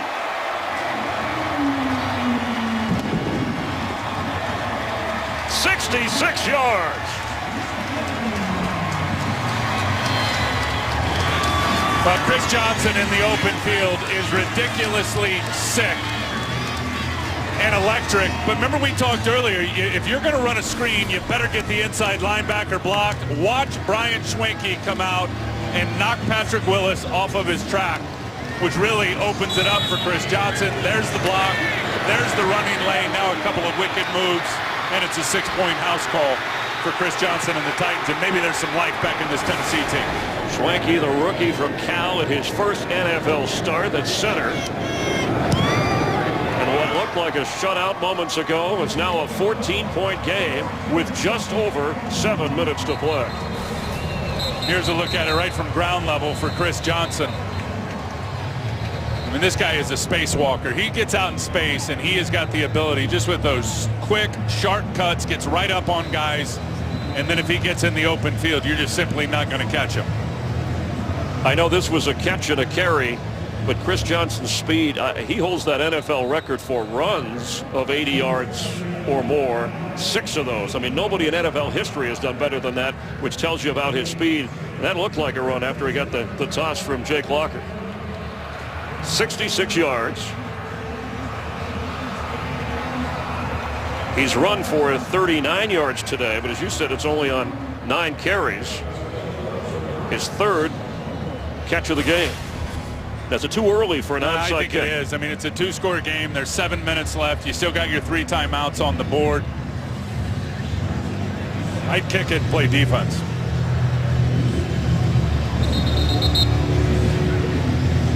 Clearly, the 49ers aren't preparing for that with their hands unit out here. Rob Baronis, when you talk to kickers about onside kicks, should we go there, they say the pop-up thing anymore is not where you want to do it. You want to skip it along. And it's just such a small percentage of how many are really recovered by the kicking team. I mean, 1 of 14 this season, 7%. There's another reason to kick it deep. Hopefully you believe a little more in your defense. It's league-wide right there, that number. And if momentum is on your side here at home,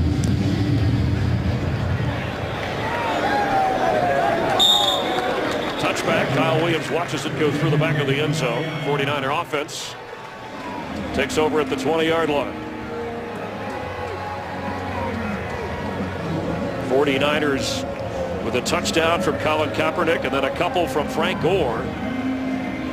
Dominating this game, 24-0. And Jake Locker, who looked okay in the first half, but a little shaky in the second half, gets the pass to Chris Johnson, and all of a sudden a 2-score game. If you're the Niners, how safe do you play this? Well, the Niners, and Kaepernick's probably going to have to drop back and throw the ball a couple of times on this series. if you're Tennessee, you have absolutely got to get a stop here. 3 and out is what the doctor ordered. Get the ball right back to your offense. Frank Gore with the carry and picks up at least 5, maybe more. McCarthy brings him down closer to the 28-yard line. How about the intelligence of Frank Gore there, who gets the edge on Colin McCarthy and keeps it in bounds? I mean, Frank, it almost looked like he felt like he was stumbling out of bounds, and he just drops a knee, goes down inbounds. And the Titans, Tim, will use a first timeout here. It's not a first down. They have 2 remaining. The 49ers have 1 timeout remaining. And right to my point, Gore stays in bounds. He forces Tennessee to use a timeout. Otherwise, that clock's going to keep going. 49ers have had the ball almost 10 minutes more, actually a little more than 10 minutes than the Titans. Frank Gore has carried a lot of the load, the average isn't up there, but he's helped the ball control and, of course, has the 2 scores. And Frank running in traffic, I don't know how many guys are better and willing to grind. I think so many guys think about the big play all the time and making that 40-yard house call. I think so much of Frank Gore is like thinking about getting 4, and before you know it, you get 40.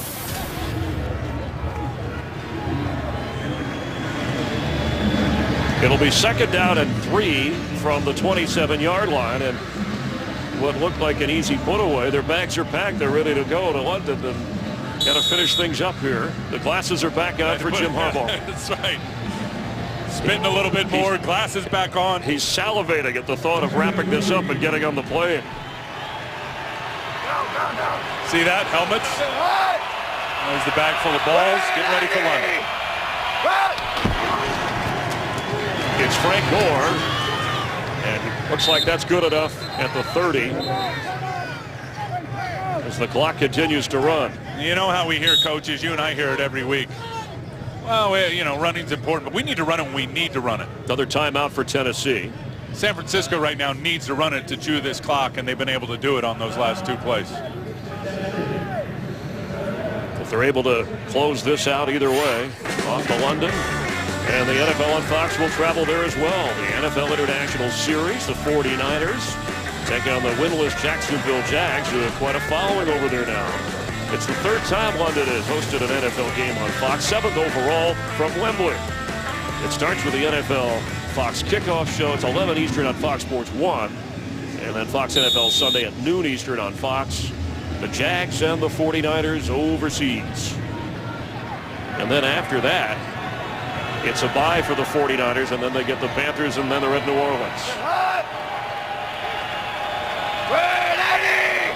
A fresh set of downs. That clock moving, and Kaepernick moving. Throwing. It was caught and then lost. Kyle Williams had it and ruled incomplete. And extra shoving going on. Bernard Pollard and Joe Staley are going at it right now.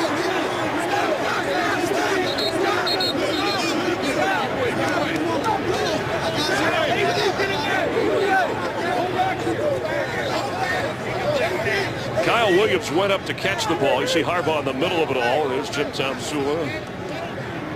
Williams came down, and then he just didn't hold on. It was ruled incomplete, and it looked like it might have been a fumble. At least that's what the Titans thought. Hey, he captured it. Feet are down. That's a fumble. I mean, that's a fumble if you ask me. But there's no challenges left. Not from the Titans or 49ers.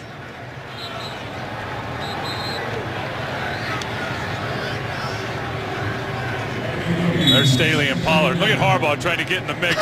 See, that's what you do. When you're breaking a fight up, you duck your head and you squeeze in between them. I thought I heard him say you wouldn't hit a man with glasses, would you? What could have been a big play, the fumble, is overlooked as incomplete. So go to the sure-handed Frank Gore. Titans are going to use their last timeout. He needs some ice after that. Harbaugh, look at him getting in the middle of this. Look at the determination on Staley's face. He's grinding. And Ron Witter's backing up. Harbaugh head ducked in the middle, ripping out at Pollard. Now he's getting down. He's bailing out. Maximum effort. Get that head coach some ice. He doesn't want to get any of his players in any trouble here. You know what? And this is fun to look at and everything after and all the drama that goes with it. But what a missed opportunity by the official on that play, calling it incomplete. that to me clearly looked like a fumble. Well, and if you're Mike Munchak, you don't have any timeouts left to challenge. No challenges. You use your challenges. Just over 6.5 to go. Now 3rd down. If the Titans get a stop here, obviously they get the ball back. Trailing by 14.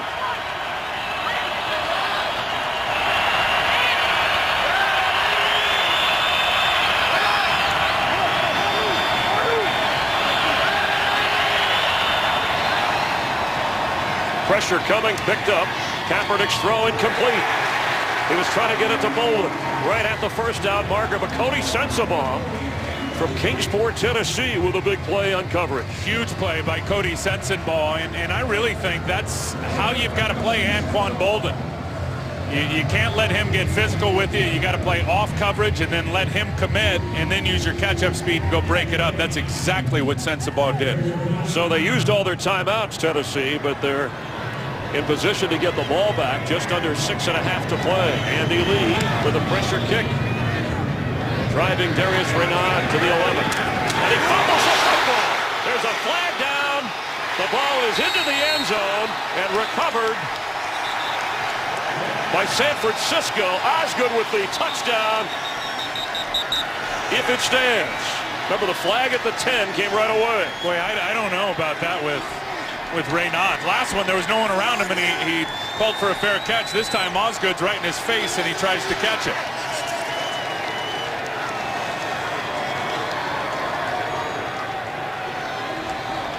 We're going to get some interference on the returner here by Osgood. Is that what we're looking at? Now, there's no halo rule in pro football. You've just got to give him room to catch it. That's what the officials appear to be discussing.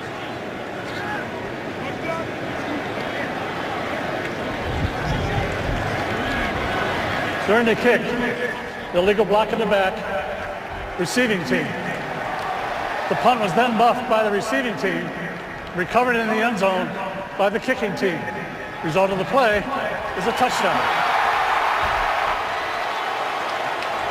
Special team star Kasim Osgood with the recovery of the muff punt for the touchdown. Well, and here that ends up being the call right there, but it didn't matter. It went right through his hands. It did, and Renaud, I mean, critical error. Again, last time you called for a fair catch, there's nobody around you. Good job by Daryl Morris. Especially with the time on the clock, Absolutely. given the momentum. A poor decision, didn't handle the play, and the 49ers are going to tack on their 31st point here with Phil Dawson. And that's what the 49ers do. Jim Harbaugh was talking about making a big play on special teams, and he got one. I mean, Renaud just not understanding the situation. Daryl Morris right in your face, and you could tell at the last second he felt him there and then lifted his head up, took his eyes off the football, put him on number 40, and the ball dropped right through his hands and ends up being a touchdown. You see his head come up right there? I don't think he realized Morris was up on him until the last minute. Renaud, who is also the kickoff returner for the Titans as well as punt return, has said there's a big difference between the two in the way you receive the ball. You see that? You break up a fight, now you score and you take the glasses back off. Looks like he's doing calisthenics over there. Oh, nobody's going to outwork Coach Harbaugh, I can tell you that. I played 4 years with him. He is work ethic right at the top of his list. It had been 10 years since the 49ers had 3 straight games scoring 30 or more. This is their 4th straight of 30 points or more, and on their way to their 4th straight win. Couple of big plays here. The 66-yard catch and carry from Chris Johnson made it interesting for a moment. But then the muffed punt on the 49ers, they do know how to take advantage, Tim. That's one thing, whether it's a penalty or a turnover, they maximize. They are right near the top of the league in points off takeaway for sure. Renaud again. And look at Renaud go all the way up to the 42-yard line. Just over 6 minutes to go. Mario Manningham has been out work it out again, maybe a week or two away. And of course, Michael Crabtree, maybe mid-November you get him back. I mean, you think about it, if they can get Crabtree back for, well, Coach Harbaugh told us the 25th, these last 6 games. Oh, wow. And we've both talked to Colin Kaepernick. You know, all the looks have changed without Michael Crabtree out there in terms of the coverages and all the disguises that he's getting. It's been a tough road for him. Locker remains in the game. Flips to Chris Johnson. Gets up across the 46-yard line. The 49ers won the division last year. Seattle got in as the wild card. Seahawks, of course, beat San Francisco earlier this year, so they're 6-1, having won on Thursday night. And now if the Niners go to 5-2, they're going to play again in the Bay Area. And you never want to get too far ahead of yourself. I mean, there is a lot of football left. We all know that, but you got to figure out how to, A, keep pace with Seattle if you're San Francisco, and then beat them when they come to your house, because if Seattle can get that home field advantage throughout the playoffs in the NFC, there's not a harder place to play on the road than up there in Seattle. I know we're talking NFC West as 49er fans are enjoying the show here in Tennessee, but I think that as Locker goes deep sideline and overthrows, the Saints, who are on a bye week, Tim, and have just one loss, they're another one of those teams, if they play at home like Seattle, and obviously it makes it easier, your path to the Super Bowl, the way they take advantage. And it's going to be interesting because, and you're absolutely right, San Francisco's got a big matchup several weeks away in New Orleans against the Saints. In the NFC East, the Cowboys beat the Eagles to move up to the top spot there. The Giants remain winless. Redskins got their second win. Both the Bears and the Lions lost today in the NFC North. Green Bay is winning. Kendall Wright hangs on, but back in the game is Eric Reed laying a hit. And Dante Whitner told Eric Reed, you don't hit hard enough yet. You do everything else good. Let's listen. And Kendall Wright can vouch that Eric Reed hits pretty hard. So he lips off the field a few moments ago and comes back in and nails the second-year wide receiver on a tough hit. Third and 8. You know, as tough as it's been for Tennessee today, a lot of pride, a lot of character on this team, good players. They're going to be in the mix in the AFC South. Locker showing some escapability, and open is Wright. Kendall Wright inside the 15, and there's a flag.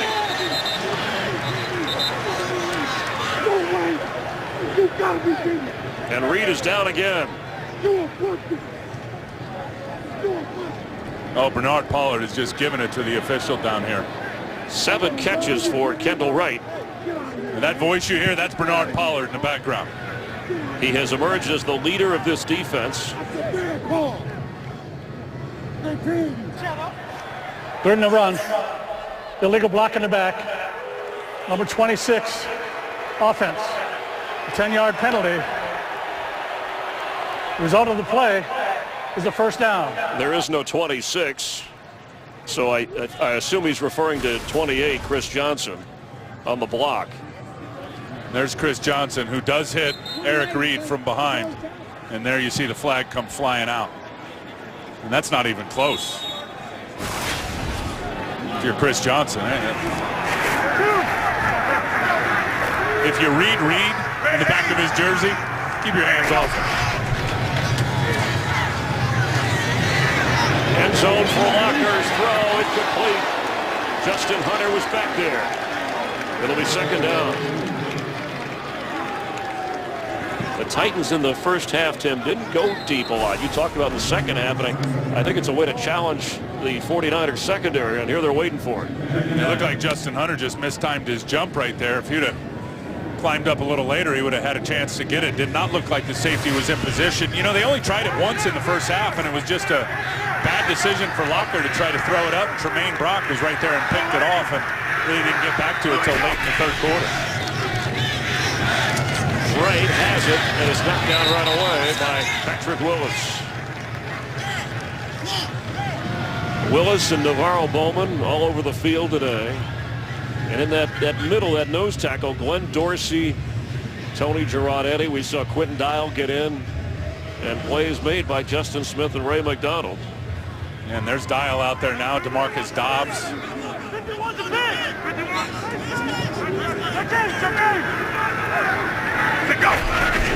It's third down. Throwing on the run and incomplete for Nate Washington.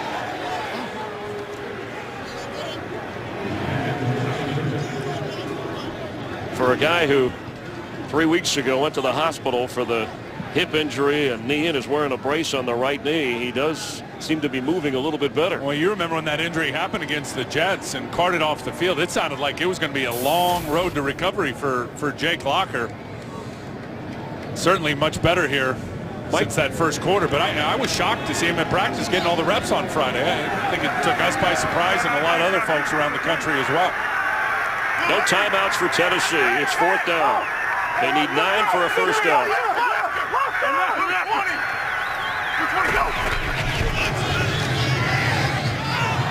Floating in. Here comes a flag for Kenny Britt. Kenny Britt, who has been relegated to the bench. Well, I'll tell you what this is about is he just threw Terrell Brown as he ran by him. Terrell Brown came back to retaliate.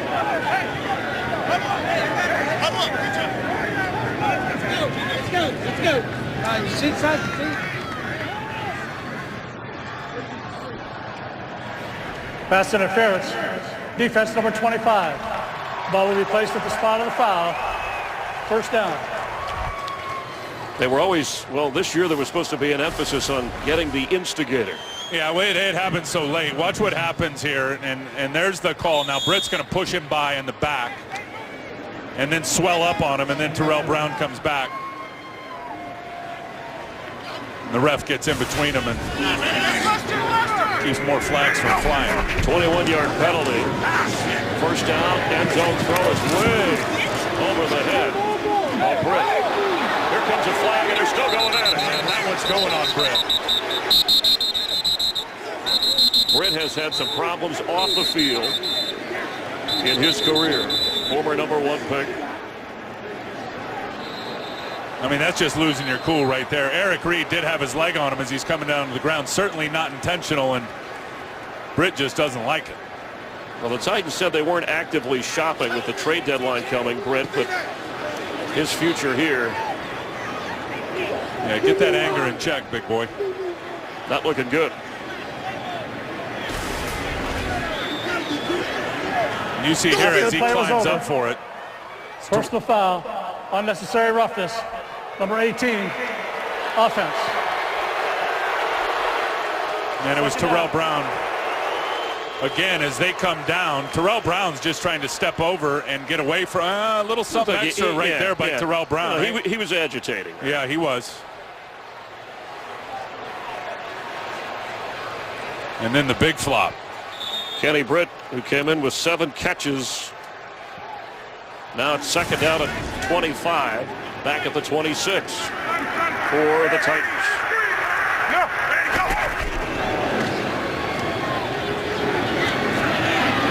End zone throw. Touchdown Titans. Delaney Walker.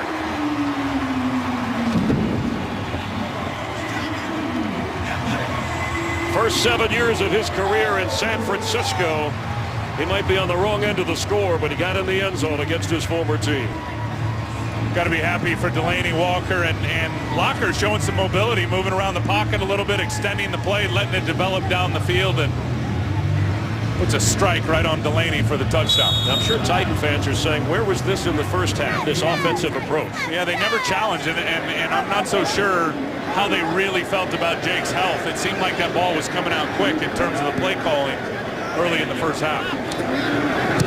The extra point. So now with a couple of touchdown tosses today, Jake Locker has 8 touchdown passes for the season. And there's Delaney Walker right in the middle of the trip set. 3 wide receivers to the right. Saw Spillman step up in front, Tremaine Brock in front, Patrick Willis in front. Jake Locker simply throws it over all their heads, and Delaney Walker waiting for it.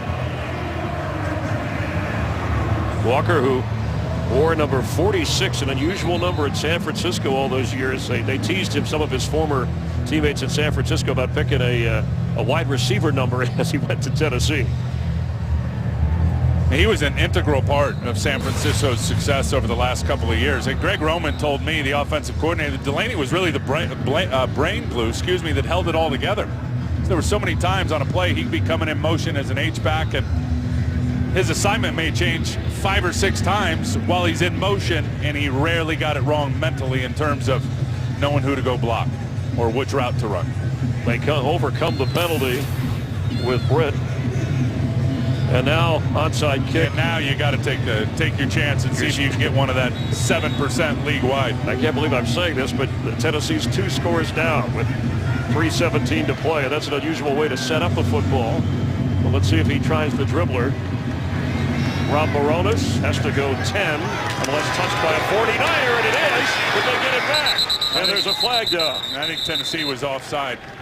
They were. No second chance on an onside if you're offside. Bruce Miller got on the football.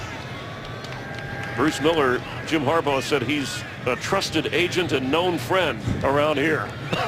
That's when you said he doesn't get a lot of publicity. But he was on the spot there, checking the flag.